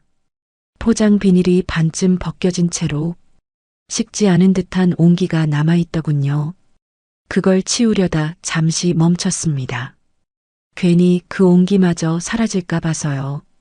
라디오를 켜볼까 하다가 그만두었습니다. 음악이 흘러나와도 이 고요를 메우기엔 역부족일 것 같았습니다. TV를 켜도 마찬가지였습니다. 웃음소리와 박수소리가 들리면 들릴수록 내 방이 더 공허하게 느껴졌습니다. 창문을 열자 바깥 공기가 스며들었습니다. 밤 공기는 차가웠지만 그 안엔 사람 사는 냄새가 있었습니다. 멀리서 자동차 소리, 개 짖는 소리, 아이들 뛰노는 소리까지 희미하게 들려왔습니다. 그 소리가 낯익게 느껴졌습니다. 그건 내가 잃어버린 일상의 소리였습니다. 이곳에선 그런 소리가 없습니다. 문을 닫으면 완벽한 정적이 찾아옵니다. 처음엔 그게 좋았습니다. 시끄럽지 않고 방해받지 않는다는 게. 그런데 지금은 너무 조용해서 답답했습니다. 숨소리조차 방 안에 울려 퍼지는 기분이었습니다. 침대에 앉아 벽을 바라봤습니다. 깨끗한 흰 벽엔 아무 장식도 없었습니다. 예전 집 벽에는 손주가 그린 그림이 붙어 있었죠. 할머니 집이라고 쓰여 있던 그 낙서가 지금은 어딨는지 모르겠습니다. 이불을 덮고 누웠습니다. 난방이 잘 돼서 방은 포근했지만 마음은 계속 차가웠습니다. 그럴 때면 괜히 라디오 다이얼을 만지작거립니다. 지직거리는 소음 사이로 어느 낯선 남자의 목소리가 들렸습니다. 오늘 하루도 수고 많으셨습니다. 짧은 멘트였는데 이상하게 그 한마디에 눈물이 고였습니다. 누군가 내 하루를 알아봐주는 것만 같았거든요. 순자 씨 말이 떠올랐습니다. 여긴 따뜻하지만 마음은 자꾸 식어요. 그땐 무슨 뜻인지 몰랐는데 이제는 그 말이 정확히 무슨 의미인지 알 것 같았습니다. 밤 9시가 조금 넘자 복도 불빛이 하나씩 꺼졌습니다. 누군가의 문이 닫히는 소리가 들렸고 잠시 후엔 아무 소리도 나지 않았습니다. 그때 갑자기 복도 끝에서 삑 하는 경보음이 들렸습니다. 누군가 문을 열었나 봅니다. 나는 괜히 귀를 기울였습니다. 누군가가 아직 깨어 있다는 그 사실이 왠지 모르게 위로가 됐습니다. 시간이 천천히 흘러 시계 초침 소리만 들렸습니다. 한 칸, 한 칸 움직일 때마다 마음도 같이 내려앉는 듯 했습니다. 잠이 오지 않아 창가로 걸어갔습니다. 커튼을 살짝 걷자 다른 방의 불빛들이 보였습니다. 어떤 창문은 환히 켜져 있고 어떤 창문은 깜빡이다가 꺼졌습니다. 그 불빛 하나하나가 사람의 마음처럼 보였습니다. 저 불빛 속에도 나 같은 사람이 있겠지. 그 생각이 들자 가슴이 조금 시려왔습니다. 탁자 위엔 딸이 두고 간 귤이 있었습니다. 하나를 까서 입에 넣었습니다. 달고 시큼한 맛이 동시에 느껴졌습니다. 그 맛이 마치 지금 내 마음 같았습니다. 귤 껍질을 쓰레기통에 버리며 중얼거렸습니다. 그래도 괜찮아. 여긴 따뜻하니까. 그 말은 나를 위로하기 위한 말이었습니다. 벽에 기대어 앉자 손끝이 서늘했습니다. 그 순간 문득 예전 집이 떠올랐습니다.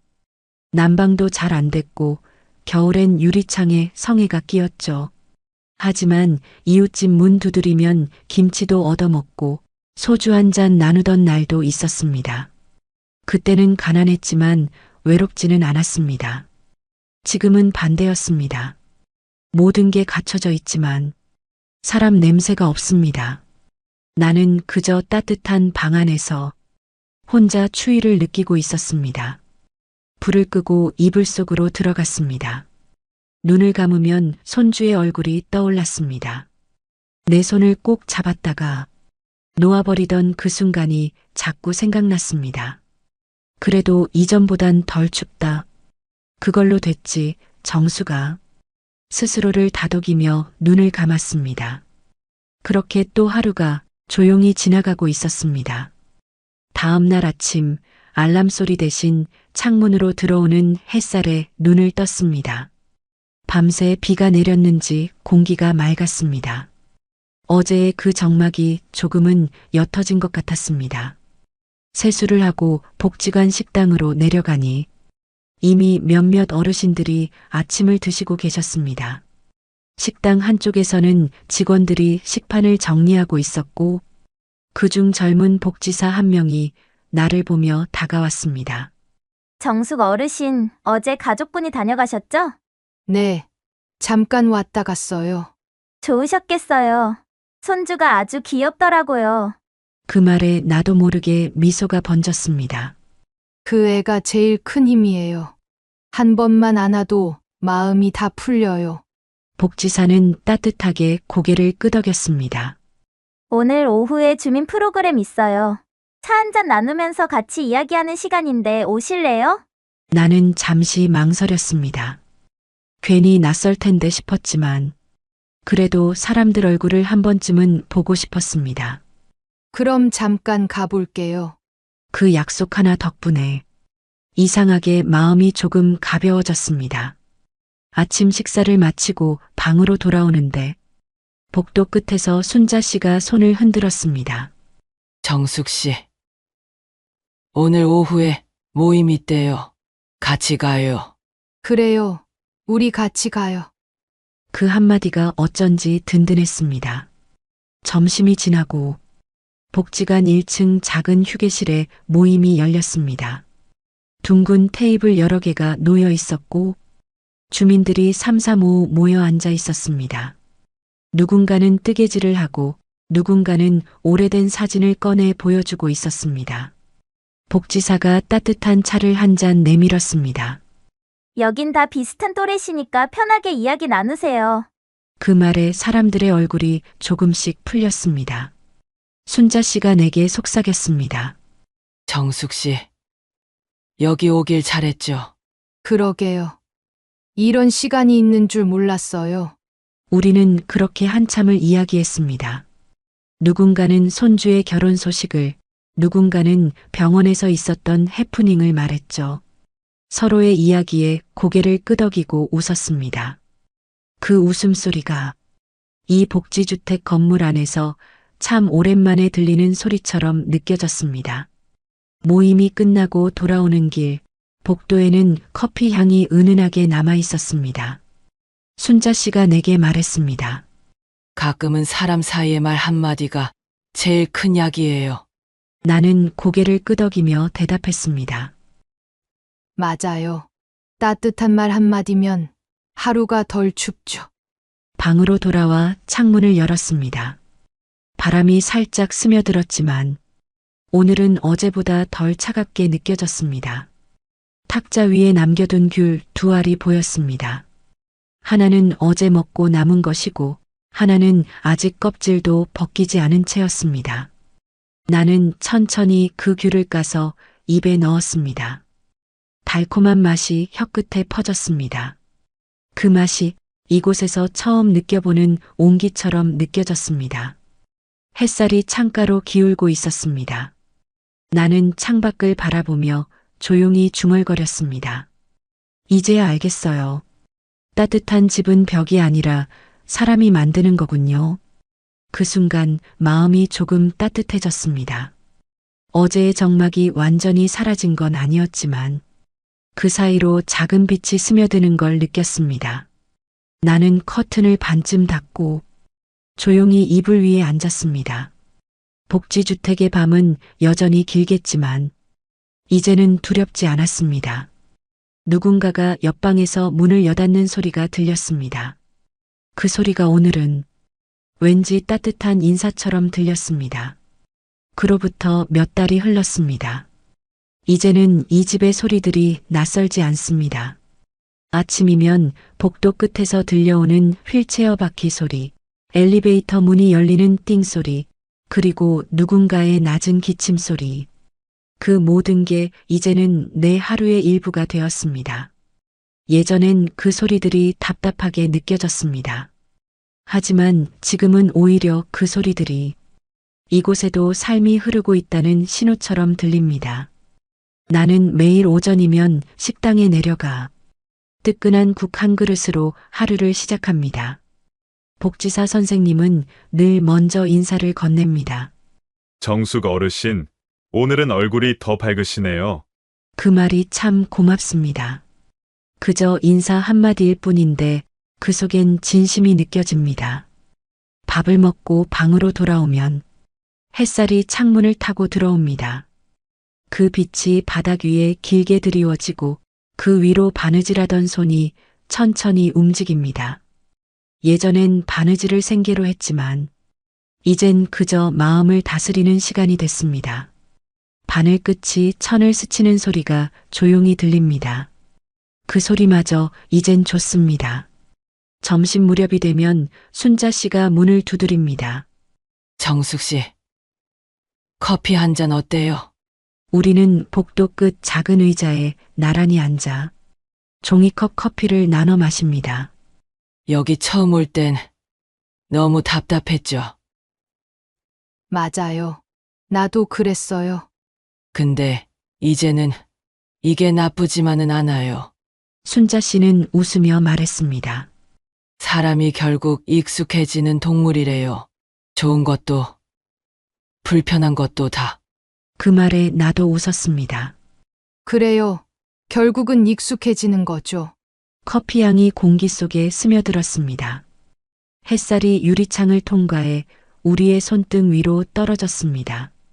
그 따뜻함이 오래 남았습니다. 저녁이 되면 식당에서 밥 냄새가 퍼집니다. 누군가는 된장찌개를, 누군가는 김치볶음을 이야기합니다. 서로의 식판에 반찬을 나눠주며 자연스럽게 웃음이 오갑니다.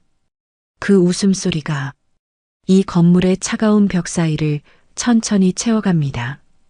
식사를 마치고 방으로 돌아오면 나는 늘 창가에 앉습니다. 불빛이 하나둘 켜지고 복도 너머로 조용히 문이 닫히는 소리가 들립니다. 그 소리들이 이젠 외롭지 않습니다. 오히려 안심이 됩니다.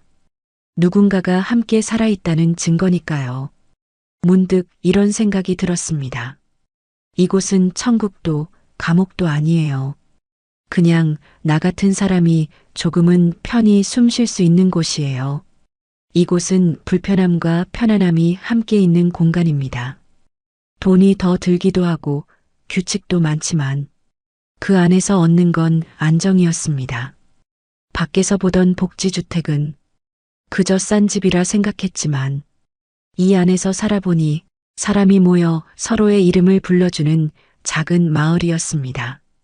저녁 공기가 서늘하게 흘러왔습니다. 나는 커튼을 살짝 열고 노을이 물든 하늘을 바라봤습니다. 그래, 완벽하진 않아도 괜찮아. 그 생각이 마음 한켠에 자리 잡았습니다. 오늘도 하루가 저물어가고 있었습니다. 어제보다 조금 덜 외로운 하루. 그것이면 충분했습니다. 나는 바느질 바늘을 내려놓고 작게 중얼거렸습니다. 이젠 이곳이 내 집 같네요. 라디오를 켰습니다. 낮은 음악이 흐르고 창문 너머로 바람이 살짝 들어왔습니다. 그 바람이 내 뺨을 스쳤습니다. 따뜻하지도 차갑지도 않은 온도. 딱 지금 내 마음 같았습니다. 삶이란 게 그렇죠. 모든 게 완벽할 순 없지만 조금 덜 외롭고 조금 더 따뜻하면 그걸로 된 거예요. 오늘도 이렇게 하루를 잘 살아냈습니다. 그리고 그게 충분했습니다. 잠시나마 제 이야기가 당신의 하루에 작은 위로가 되길 바랍니다. 함께 해주셔서 감사합니다. 다음 이야기에서 다시 찾아뵙겠습니다. 구독과 좋아요는 이 채널을 계속 이어갈 수 있는 큰 힘이 됩니다. 감사합니다.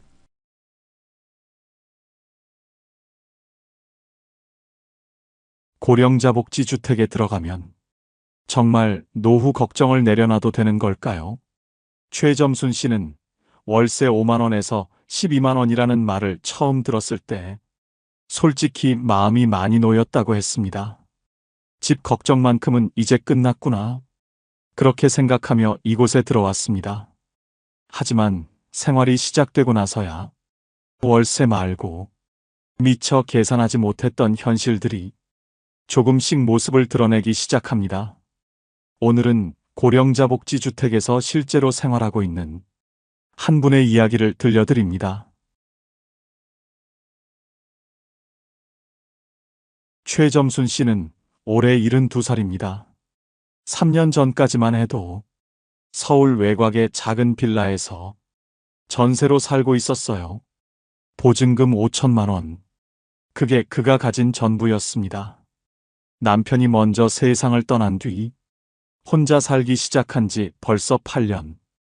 국민연금과 기초연금 합쳐서 70만 원 남짓이 한 달 생활비였어요. 그런데 문제가 생겼습니다. 집주인이 전세를 월세로 바꾸겠다고 했거든요. 보증금 2천만 원에 월세 35만 원. 계산을 해봤어요. 전세금 차액 3천만 원이 손에 들어와도 매달 35만 원씩 나가면 7년이면 바닥이 납니다. 그때 나이가 79. 80 되기 전에 또 집을 구해야 하는 거예요. 그는 밤잠을 설쳤습니다.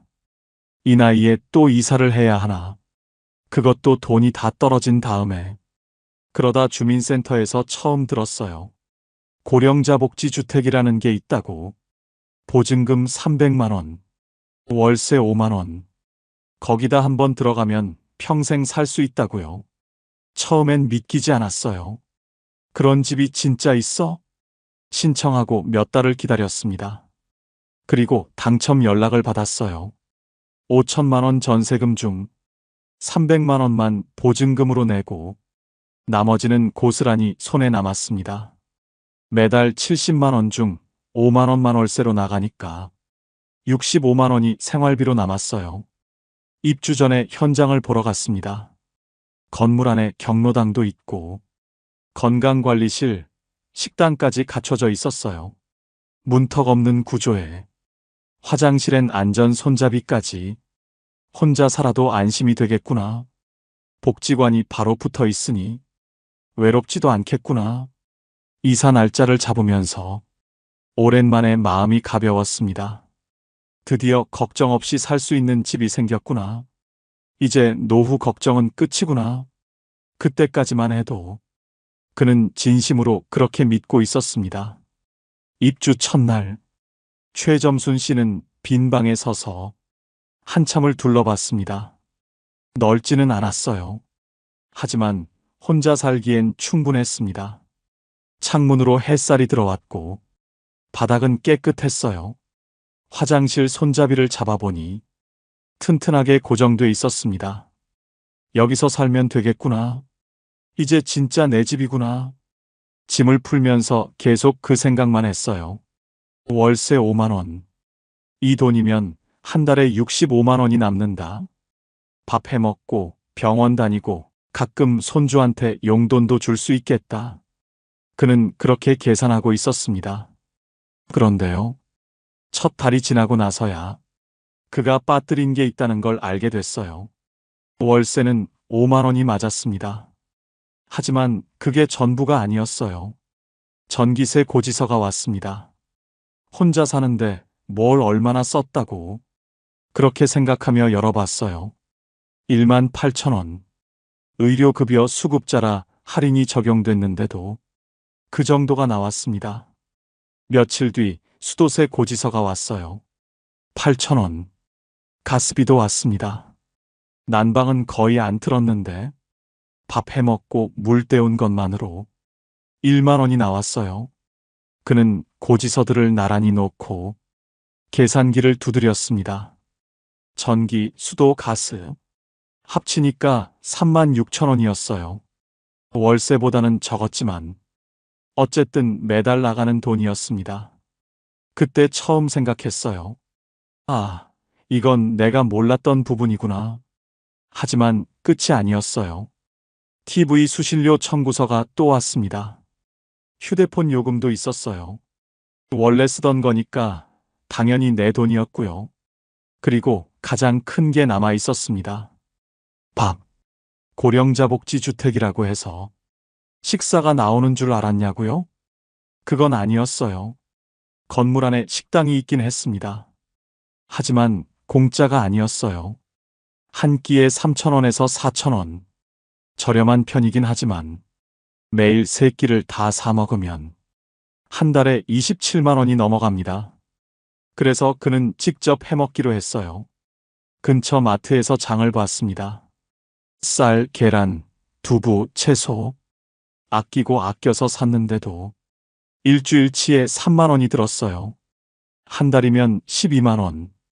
반찬 사고 가끔 외식하면 15만 원은 금방 넘었습니다. 그는 다시 계산기를 꺼냈어요. 월세 5만 원. 공과금 3만 6천 원. 식비 15만 원. 통신비까지 합치면 한 달에 25만 원 정도가 나갔습니다. 70만 원 중 25만 원. 남는 건 45만 원이었어요. 물론 전세 살 때보다는 나았습니다. 월세 35만 원 내면서 생활비까지 쓰던 때보다는 훨씬 숨통이 트인 건 맞았어요. 그런데 마음 한쪽이 허전했습니다. 월세 5만 원이라는 말만 듣고 한 달에 5만 원만 나가는 줄 알았거든요. 생활비가 따로라는 건 당연한 건데 왜 그걸 생각 못했을까? 그는 스스로에게 물었습니다. 사실 이건 이 집만의 문제는 아니에요. 어디서 살든 밥은 먹어야 하고 전기는 써야 하잖아요. 다만 그가 기대했던 건 이 집에 들어오면 다 해결된다는 거였어요. 현실은 달랐습니다. 집값은 해결됐지만 생활은 여전히 스스로 꾸려가야 했어요. 그는 그때부터 가계부를 쓰기 시작했습니다. 어디서 얼마가 나가는지 눈으로 직접 확인하고 싶었거든요. 한 달, 2달이 지나면서 그는 서서히 이 집의 구조를 이해하게 됩니다. 월세가 싼 건 맞다. 하지만 그게 생활 전체가 싸다는 뜻은 아니다.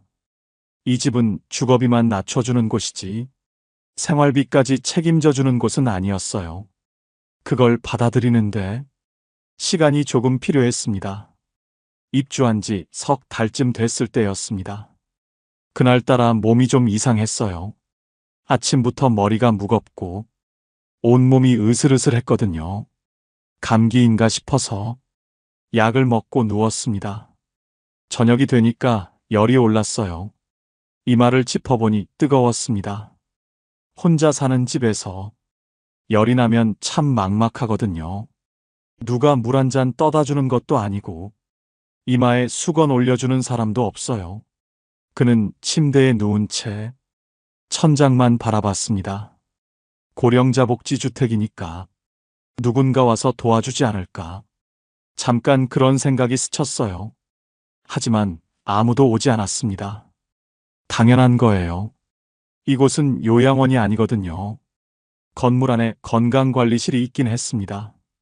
낮 시간에 간호사가 상주하는 곳이에요. 혈압도 재주고 간단한 건강 상담도 해줘요. 그런데 밤에는 문을 닫습니다. 그가 열이 난 건 저녁 8시쯤이었어요. 건강관리실은 이미 닫혀 있었고 복지관도 운영 시간이 끝난 뒤였습니다. 비상벨이 있긴 했어요. 화장실과 침실에 설치된 빨간 버튼. 위급할 때 누르면 관리실로 연결된다고 했어요. 그런데 열이 난다고 비상벨을 누를 수는 없잖아요. 119를 부를 정도는 아니었고 그냥 누워서 버텨야 하는 상황이었습니다. 그는 물을 마시려고 일어났어요. 어지러웠습니다. 부엌까지 걸어가는 게 힘들었어요. 겨우 물을 떠서 돌아와 다시 누웠습니다. 그때 생각했어요. 만약 지금 쓰러지면 어떻게 되지? 아무도 모르겠구나. 아들한테 전화할까 싶었지만 밤늦은 시간에 걱정만 끼칠 것 같았어요. 그래서 참았습니다. 다음 날 아침, 열은 조금 내렸지만 몸은 여전히 무거웠어요. 그는 건강관리실로 내려갔습니다. 간호사가 체온을 재주고 약국에서 약을 사오라고 했어요. 병원 가셔야 할 것 같아요. 혼자 가실 수 있으세요? 간호사가 물었습니다. 그는 고개를 끄덕였어요. 혼자 갈 수 있다고 했습니다. 사실은 자신이 없었어요. 버스 타고 병원까지 가는 게 쉽지 않을 것 같았거든요. 그런데 다른 방법이 없었습니다. 이곳에서는 아파도 병원은 스스로 가야 했어요. 누가 데려다주는 시스템이 아니었습니다. 그는 천천히 옷을 입고 버스 정류장까지 걸어갔어요. 10몇 분 정도 거리였는데 그날은 30분처럼 느껴졌습니다. 병원에서 진료받고 약 타서 돌아오니까 오후가 다 됐어요. 집에 들어와서 다시 누웠습니다. 그리고 생각했어요. 이 집은 건강한 사람을 위한 집이구나. 복지시설이 있다고 해서 누군가 돌봐주는 게 아니었어요. 건강관리실은 상담을 해주는 곳이지 간병을 해주는 곳이 아니었습니다. 아프면 스스로 병원에 가야 하고 약도 스스로 챙겨 먹어야 했어요. 만약 거동이 어려워지면 이 집에서 계속 살 수 있을까? 그는 처음으로 그런 생각을 했습니다. 입주할 때는 몰랐어요. 건강하니까요. 혼자서 다 할 수 있으니까요. 그런데 하룻밤 아프고 나니까 보이는 게 달라졌습니다. 이 집은 혼자 생활할 수 있는 사람을 위한 곳이에요. 스스로 밥 해 먹고, 스스로 병원 다니고, 스스로 일상을 꾸려갈 수 있는 사람. 그게 이 집의 전제였습니다. 도움이 필요한 순간이 오면 이 집은 더 이상 선택지가 아닐 수도 있어요. 그는 며칠 뒤 완전히 나았습니다. 다시 평소처럼 생활하게 됐어요. 하지만 그날 밤의 기억은 남았습니다. 혼자 열이 나서 누워있던 밤, 천장만 바라보며 버텼던 시간, 그때 느꼈던 막막함은 쉽게 잊히지 않았어요. 어느 주말이었어요. 아들이 오랜만에 찾아온다고 했습니다. 손주도 데리고 온다고요. 최점순 씨는 아침부터 분주했어요. 방을 치우고 과일을 깎아놓고 손주가 좋아하는 과자도 사뒀습니다. 오후 2시쯤 아들이 도착했어요. 손주가 뛰어들어오면서 안겼습니다. 할머니! 그 한마디에 마음이 풀어졌어요. 아들은 집안을 둘러봤습니다. 깔끔하고 안전하게 돼 있다며 안심이 된다고 했어요. 거실에 앉아서 이야기를 나눴습니다. 손주는 과자를 먹으며 돌아다녔고요. 시간이 금방 갔어요. 어느새 저녁이 됐습니다. 아들이 말했어요. 엄마, 오늘 여기서 자고 갈까? 내일 아침에 같이 밥 먹고 가면 안 돼? 최점순 씨는 잠깐 말이 없었습니다. 사실 그러고 싶었어요. 손주랑 아침까지 같이 있고 싶었거든요. 그런데 이 집에서는 그게 어려웠습니다. 입주할 때 안내를 받았어요. 가족이나 지인이 방문하는 건 자유롭지만 숙박은 원칙적으로 제한된다고요. 공동주택이라서 그렇다고 했어요. 한 사람이 계약한 집에 다른 사람이 계속 머무르면 관리가 어려워진다고요. 규정이 그렇다는 건 알았어요. 이해도 됐습니다. 그런데 막상 아들이 자고 갈까 하고 물었을 때 그 말을 꺼내기가 쉽지 않았어요. 그냥 오늘은 돌아가. 다음에 낮에 또 와. 아들은 고개를 갸우뚱했어요. 왜? 좁아서 그래? 우리 거실에서 자도 되는데. 최점순 씨는 웃으면서 말했습니다. 아니야. 그냥 그렇게 하자. 엄마도 피곤하고. 사실대로 말하기가 좀 그랬어요. 이 집에서는 가족도 못 재운다고 하면 아들이 어떻게 생각할까 싶었거든요. 아들은 더 묻지 않았어요. 짐을 챙기고 손주 손을 잡았습니다. 현관에서 인사를 했어요. 손주가 손을 흔들었습니다. 할머니, 다음에 또 올게요. 문이 닫히고 나니까 집이 갑자기 조용해졌어요. 최점순 씨는 거실에 앉아서 한참을 멍하니 있었습니다. 내 집인데, 내 가족인데, 왜 재우면 안 되는 걸까? 머리로는 이해가 됐어요. 공동주택이니까요. 규칙이 있어야 질서가 유지되니까요. 그런데 마음은 달랐습니다. 예전에 살던 집에서는 아들이 오면 당연히 재웠어요. 명절이면 며느리까지 와서 다 같이 북적북적했거든요. 여기서는 그게 안 됐습니다. 물론 절대로 안 된다는 건 아니에요.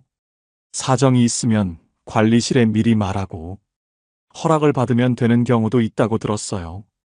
그런데 그게 번거롭잖아요. 매번 허락을 받아야 한다는 게요. 내 집인데 눈치를 봐야 하는 느낌. 그게 조금 불편했습니다. 며칠 뒤 아들한테 전화가 왔어요. 엄마, 그날 왜 자고 가지 말라고 했어? 혹시 불편한 거 있어? 최점순 씨는 솔직하게 말했습니다. 여기가 공동주택이라서 가족이 자고 가는 게 좀 그래. 규정이 그렇대. 아들이 잠깐 조용했어요. 그런 거였구나. 몰랐네. 전화를 끊고 나서 최점순 씨는 생각했습니다. 이 집은 내 집이 맞아. 하지만 완전히 자유로운 건 아니구나. 혼자 사는 데는 문제가 없었어요. 조용하고 편했습니다. 그런데 가족이 오면 달랐어요. 예전처럼 마음껏 할 수 없는 부분들이 있었어요. 이 집은 혼자 살기 위한 집이지 가족과 함께하기 위한 집은 아니었습니다. 그걸 받아들이는데 시간이 조금 필요했어요. 다음에 아들이 오면 낮에 밖에서 밥을 먹자고 해야겠다. 그는 그렇게 마음을 정리했습니다. 최점순 씨는 원래 생선구이를 좋아했어요.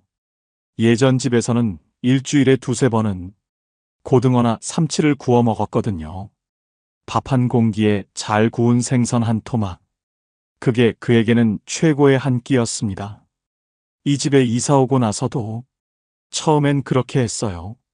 어느 날 저녁, 고등어를 사다가 프라이팬에 올렸습니다. 기름이 튀고 고소한 냄새가 퍼졌어요. 맛있게 먹고 설거지를 했습니다. 창문을 열어 환기도 시켰어요. 그런데 다음 날 아침, 복도에서 이웃을 마주쳤습니다. 어제 생선 구우셨어요? 그 말투가 좀 묘했어요. 불편하다는 게 느껴졌거든요.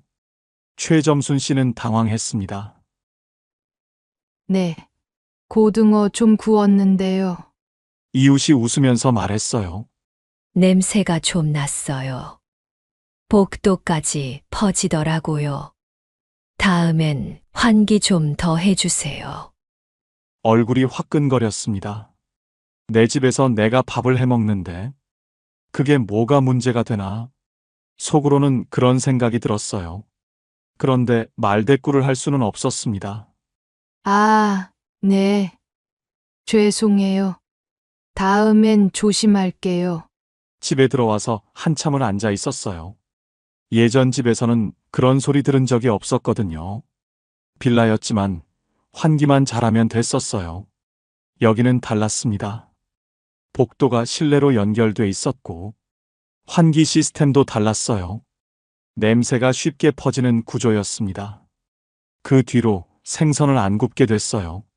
먹고 싶을 때는 마트에서 구운 걸 사다 먹었습니다. 집에서 직접 굽는 건 포기했어요. 김치찌개도 조심하게 됐습니다. 고춧가루 많이 넣고 끓이면 냄새가 강하거든요. 된장찌개도 마찬가지였어요. 언제부턴가 요리할 때 냄새부터 생각하게 됐습니다. 이건 냄새 안 나나? 이웃한테 피해 안 주나? 밥 한 끼 해먹는 게 이렇게 신경 쓰이는 일이 될 줄은 몰랐어요. 냄새만 그런 게 아니었습니다. 어느 날 저녁, TV를 보다가 깜빡 잠이 들었어요. 자정쯤 눈을 떴는데 TV가 그대로 켜져 있었습니다. 소리가 꽤 컸어요. 부랴부랴 리모컨을 찾아서 껐습니다. 다음 날 또 이웃을 마주쳤어요. 어젯밤에 TV 소리 좀 났어요. 밤에는 조금만 줄여주시면 안 될까요? 또 그 말이었습니다. 최점순 씨는 사과했어요. 깜빡 잠이 들었다고요. 그 뒤로는 저녁 9시만 넘으면 TV 소리를 확 줄였습니다. 가끔은 귀가 어두워서 소리를 키우고 싶을 때도 있었어요. 그런데 그러면 또 민폐가 될 것 같았어요. 이어폰을 사야 하나? 그런 생각까지 했습니다. 엘리베이터에서도 마찬가지였어요. 혼자 탈 때는 괜찮았는데 다른 입주자와 함께 타면 괜히 눈치가 보였습니다. 인사를 해야 하나? 말을 걸어야 하나? 가만히 있으면 무뚝뚝해 보이나? 별것 아닌 것 같지만 매일 반복되니까 은근히 신경이 쓰였어요. 복도에서 통화할 때도 조심했습니다. 목소리가 울리거든요. 아들한테 전화가 오면 얼른 집 안으로 들어가서 받았어요. 예전에는 안 그랬거든요. 어디서든 편하게 받았는데 여기서는 그게 잘 안 됐습니다. 불편하다고 해야 할까요? 그건 좀 다른 것 같아요. 불편하다기보다는 신경 쓸 일이 많아졌다는 거예요. 혼자 사는 집인데 혼자만의 생활은 아닌 느낌. 내 행동 하나하나가 누군가에게 영향을 줄 수 있다는 걸 늘 의식하면서 사는 거예요. 최점순 씨는 원래 조용한 편이었어요. 남한테 피해 주는 걸 싫어했고요. 그래서 적응은 어렵지 않았습니다. 다만 가끔 생각했어요. 예전처럼 마음 편하게 생선 굽고 TV 크게 틀고 아무 눈치 안 보고 살던 때가 문득 그리울 때가 있었어요. 이 집에서의 생활은 배려가 기본이었습니다. 나만 편하면 되는 게 아니라 옆집도 윗집도 아랫집도 다 같이 신경 써야 했어요. 그게 공동주택이라는 거였습니다. 익숙해지는데 시간이 좀 걸렸어요. 지금은 많이 적응했습니다. 그래도 가끔은 생각해요. 고등어 한 마리 마음껏 굽고 싶다. 최점순 씨가 이 집을 처음 봤을 때 위치는 크게 신경 쓰지 않았어요. 버스 정류장까지 걸어서 15분, 병원까지는 버스로 20분, 마트는 걸어서 10분 거리. 나쁘지 않다고 생각했습니다.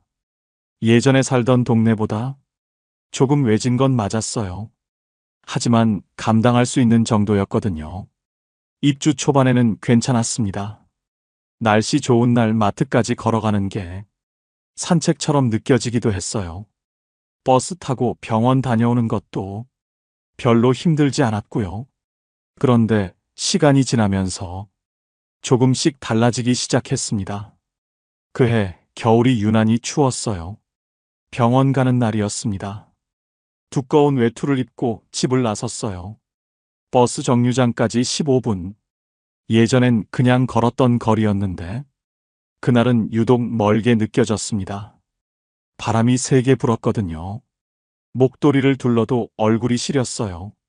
중간에 한 번 쉬었습니다. 아파트 화단 옆 벤치에 잠깐 앉았어요. 숨을 고르고 다시 걸었습니다. 정류장에 도착하니까 버스가 막 떠난 뒤였어요. 다음 버스는 20분 뒤 바람 부는 정류장에서 20분을 기다렸습니다. 병원에 도착했을 때는 이미 지쳐 있었어요. 진료받고 약 타고 다시 버스를 기다렸습니다. 집에 돌아오니까 오후 4시였어요. 아침 10시에 나갔는데 6시간이 걸린 거예요. 그날 저녁밥도 제대로 못 먹고 바로 누웠습니다. 너무 피곤했거든요. 그때 처음 생각했어요. 이 거리가 앞으로도 괜찮을까? 지금은 걸을 수 있으니까 괜찮아요. 버스도 탈 수 있고요. 그런데 5년 뒤에는, 10년 뒤에는 다리가 더 약해지면 이 15분이 30분이 될 수도 있어요. 버스 계단 오르는 게 힘들어질 수도 있고요. 병원 한 번 가는 게 하루 일이 될 수도 있겠구나. 그런 생각이 들었습니다. 여름에도 마찬가지였어요. 장을 보러 마트에 갔습니다. 쌀이랑 채소를 좀 샀어요. 짐이 무거웠습니다. 양손에 장바구니를 들고 집까지 걸어왔어요. 10분 거리라고 했는데 그날은 20분이 넘게 걸렸어요. 중간에 2번이나 멈춰서 짐을 내려놓고 쉬었거든요. 땀이 비 오듯이 흘렀습니다. 집에 도착해서 짐을 내려놓고 한참을 헐떡거렸어요. 쌀 한 포대가 이렇게 무거웠나? 예전엔 별것 아니었는데 그때 느꼈습니다. 거리는 그대로인데 내 몸이 달라지고 있구나. 젊었을 때 10분 거리와 이른이 넘어서의 10분 거리는 같은 거리가 아니었어요. 택배로 시키면 되지 않냐고요? 맞아요. 요즘은 쌀도 배달이 되고 채소도 주문할 수 있어요. 그런데 최점순 씨 세대는 직접 눈으로 보고 사는 게 익숙했습니다. 싱싱한 건지 확인하고 싶고 만져보고 고르고 싶은 거예요. 그게 습관이었거든요. 물론 조금씩 바꿔가고 있긴 해요. 무거운 건 배달로 시키고 가벼운 것만 직접 사러 가고요. 하지만 그것도 쉽지 않았습니다. 스마트폰으로 주문하는 게 아직 서툴었거든요. 아들한테 물어가면서 겨우 한 번 시켜봤어요. 편하긴 했는데 뭔가 허전했습니다. 장 보러 나가는 게 그냥 물건 사는 일만은 아니거든요. 바깥 공기도 쐬고 사람 구경도 하고 그게 다 일상이었는데요. 집 안에만 있으면 하루가 너무 길었어요. 그래서 힘들어도 나가게 됐습니다. 마트까지 걸어가고 정류장까지 걸어가고요. 다만 예전처럼 가볍게 다녀오는 건 아니었어요. 나갈 때마다 마음의 준비를 했습니다. 오늘 컨디션 괜찮나? 날씨는 어떤가? 짐이 많으면 어떻게 하나? 그런 것들을 미리 생각하고 나서야 문을 열 수 있었어요. 예전 동네는 뭐든 가까웠거든요. 병원도 걸어서 5분, 마트도 바로 앞이었어요. 여기는 달랐습니다. 조용하고 공기 좋은 건 맞았어요.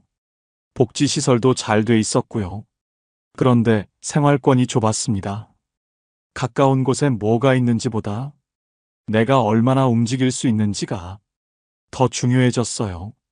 최점순 씨는 요즘 생각합니다. 지금은 괜찮아. 아직은 걸을 수 있으니까. 그런데 언제까지 이렇게 할 수 있을까? 그 질문에 대한 답은 아직 찾지 못했습니다. 최점순 씨가 이 집에 산 지 어느새 3년이 됐습니다. 처음엔 몰랐던 것들이 많았어요. 생활비가 따로라는 것도, 아프면 혼자 버텨야 한다는 것도, 가족이 자고 가기 어렵다는 것도 하나씩 부딪히면서 알게 됐습니다. 그렇다고 이 집이 나쁘다는 건 아니에요. 오히려 지금은 이 집이 자기한테 맞는다고 생각해요. 다만 모든 사람한테 맞는 집은 아니라는 걸 이제는 알게 됐습니다. 가끔 지인들한테 연락이 와요. 나도 고령자 복지주택 들어가고 싶은데 어때? 살만해? 그러면 최점순 씨는 먼저 이렇게 물어봐요. 혼자서 밥 해 먹을 수 있어? 혼자서 병원 다닐 수 있어? 그게 제일 중요하거든요. 이 집은 누군가 돌봐주는 집이 아니에요. 요양시설도 아니고 실버타운도 아니에요. 복지시설이 있긴 하지만 그건 부가적인 거예요. 기본은 혼자 사는 거예요. 스스로 일상을 꾸려가는 거예요. 밥도 직접 해야 하고 청소도 직접 해야 하고 아프면 직접 병원에 가야 해요. 그게 가능한 사람한테는 정말 좋은 선택지가 될 수 있어요. 월세가 싸니까 경제적 부담이 확 줄어들거든요. 최점순 씨처럼 국민연금이랑 기초연금으로 70만 원 정도 받는 분들한테는 이 집이 정말 큰 도움이 됩니다. 일반 월세로 35만 원 내면 남는 돈이 거의 없잖아요. 여기선 월세가 5만 원이니까 그 차이가 어마어마한 거예요. 그리고 오래 살 수 있다는 것. 이것도 큰 장점이에요. 계약 갱신하면서 30년, 50년까지 살 수 있거든요. 나이 들어서 집 걱정 안 해도 된다는 게 얼마나 마음 편한 일인지 몰라요. 이사 걱정 없이 죽을 때까지 여기 있을 수 있다는 거. 그게 이 집의 가장 큰 장점이었습니다. 하지만요, 이 집이 안 맞는 사람도 있어요. 최점순 씨가 보기에 이런 분들한테는 좀 어려울 것 같았어요. 첫 번째, 사람 만나는 걸 좋아하는 분. 이 집은 조용해요. 너무 조용해요. 입주민들이 대부분 혼자 사시는 분들이고 다들 조용히 지내거든요. 복도에서 마주쳐도 인사 정도만 하고 지나가요. 함께 어울려서 뭘 하는 분위기는 아니에요. 물론 복지관에서 프로그램이 있긴 해요. 체조도 하고 노래교실도 하고요. 그런데 그것도 본인이 적극적으로 나가야 해요. 가만히 있으면 아무도 안 불러요. 사람들이랑 북적북적하게 지내고 싶은 분은 여기가 좀 심심할 수 있어요. 두 번째, 가족이 자주 오가는 분. 아까 말씀드렸듯이 가족이 방문하는 건 괜찮아요. 하지만 숙박은 어려워요. 명절 때 자녀들이 와서 다 같이 자고 가고 싶은 분들한테는 이 구조가 불편할 수 있어요. 예전처럼 온 가족이 모여서 북적이는 명절은 여기선 기대하기 어렵거든요.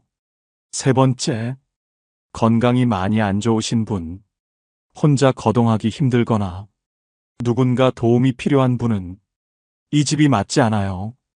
여기는 돌봄 서비스가 없거든요.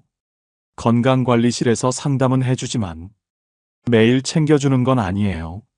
거동이 불편해지면 다른 선택지를 찾아야 해요. 요양시설이나 돌봄 서비스가 있는 곳으로요. 최점순 씨는 그래서 요즘 건강관리에 더 신경을 씁니다. 여기서 오래 살려면 내가 건강해야 하거든요. 아침마다 복지관에서 하는 체조에 나가고 일주일에 2번은 산책을 해요. 다리 힘이 빠지면 이 집에서 못 살게 될 수도 있으니까요. 그게 이 집의 조건이에요. 스스로 생활할 수 있는 동안은 최고의 선택이 될 수 있어요. 하지만 그게 어려워지면 다른 준비를 해야 해요. 최점순 씨는 지금 그 두 가지를 다 생각하고 있습니다. 지금 여기서 잘 사는 것, 그리고 나중을 위한 준비. 이 집은 영원한 답이 아니라 지금의 답이라는 걸 그는 알고 있었어요. 최점순 씨는 요즘 가끔 이런 생각을 해요. 입주 전에 이걸 알았더라면 마음의 준비가 달랐을 텐데. 그래서 혹시 고령자 복지주택을 고민하고 계신 분들이 있다면 몇 가지 이야기를 드리고 싶다고 했어요. 첫 번째, 월세만 보지 말고 생활비를 계산해 보세요. 월세 5만 원. 이 숫자만 보면 정말 싸 보여요. 하지만 실제로 한 달에 나가는 돈은 그보다 훨씬 많아요. 전기세, 수도세, 가스비, 거기다 식비, 통신비까지 최점순 씨 기준으로 한 달에 25만 원 정도가 나갔어요. 물론 일반 월세보다는 훨씬 적어요. 하지만 5만 원만 나가는 건 아니에요. 입주 전에 내 수입이 얼마인지, 거기서 25만 원 정도 빼면 얼마가 남는지, 그걸 먼저 계산해 보시는 게 좋아요. 두 번째, 내 건강 상태를 솔직하게 봐야 해요. 이 집은 혼자 생활할 수 있는 사람을 위한 집이에요. 밥을 직접 해 먹을 수 있는지, 버스 타고 병원에 갈 수 있는지, 계단 오르내리는 게 힘들지 않은지, 지금 당장은 괜찮더라도 1년 뒤, 3년 뒤를 생각해 보세요. 건강이 나빠지면 이 집에서 계속 살기 어려울 수 있어요. 그때를 위한 플랜 B도 미리 생각해 두는 게 좋습니다. 세 번째, 위치를 직접 가보세요. 고령자 복지주택은 도심보다 외곽에 있는 경우가 많아요. 공고문에 나온 주소만 보지 말고 직접 가보시는 걸 추천해요. 버스 정류장까지 얼마나 걸리는지, 병원은 어디에 있는지, 마트는 가까운지, 지도로 보는 것과 직접 걸어보는 건 달라요. 특히 날씨 안 좋은 날, 그 거리를 걸을 수 있을지 상상해 보시는 게 좋아요. 최점순 씨는 그걸 안 했거든요. 입주하고 나서야 거리가 부담이 된다는 걸 알았어요. 네 번째, 공동생활에 대해 생각해 보세요. 이 집은 내 집이지만 완전히 자유로운 공간은 아니에요. 냄새 나는 음식 조심해야 하고, 밤에 소리 크게 내면 안 되고, 가족이 자고 가기도 어려워요. 혼자 조용히 사는 게 편한 분한테는 아무 문제 없어요. 하지만 예전처럼 내 집에서 마음대로 하고 싶은 분한테는 스트레스가 될 수 있어요. 나는 어떤 생활을 원하는지, 이 집의 규칙을 받아들일 수 있는지, 그것도 미리 생각해 보시면 좋겠어요. 다섯 번째, 기대를 조금 낮추세요. 고령자 복지주택이라는 이름이 주는 느낌이 있어요. 복지주택, 고령자를 위한, 그래서 뭔가 다 해결될 것 같은 기대가 생겨요. 하지만 이 집은 주거비를 낮춰주는 집이지 생활 전체를 책임져주는 집은 아니에요. 들어오면 끝이 아니라 들어와서도 스스로 꾸려가야 해요. 그 마음의 준비가 있어야 입주하고 나서 실망하지 않아요. 최점순 씨는 처음에 그걸 몰랐어요. 월세 5만 원이라는 말에 모든 걱정이 끝날 줄 알았거든요. 막상 살아보니까 끝난 게 아니라 시작이었어요. 새로운 환경에 적응하고, 새로운 규칙을 배우고, 새로운 불편함과 타협하고, 그게 이 집에서의 생활이었습니다. 그래도 최점순 씨는 말해요. 후회하지 않는다고. 월세 35만 원 내면서 불안하게 살던 때보다 지금이 훨씬 낫다고. 다만 알고 들어오는 것과 모르고 들어오는 건 다르다고. 그래서 이 이야기를 하고 싶었다고요. 오늘 이야기를 정리해 볼게요. 고령자 복지주택, 월세 5만 원, 보증금 300만 원, 평생 살 수 있는 집. 숫자만 보면 정말 좋아 보여요. 실제로 좋은 점도 많고요. 하지만 그 안에는 숫자로 보이지 않는 것들이 있었어요.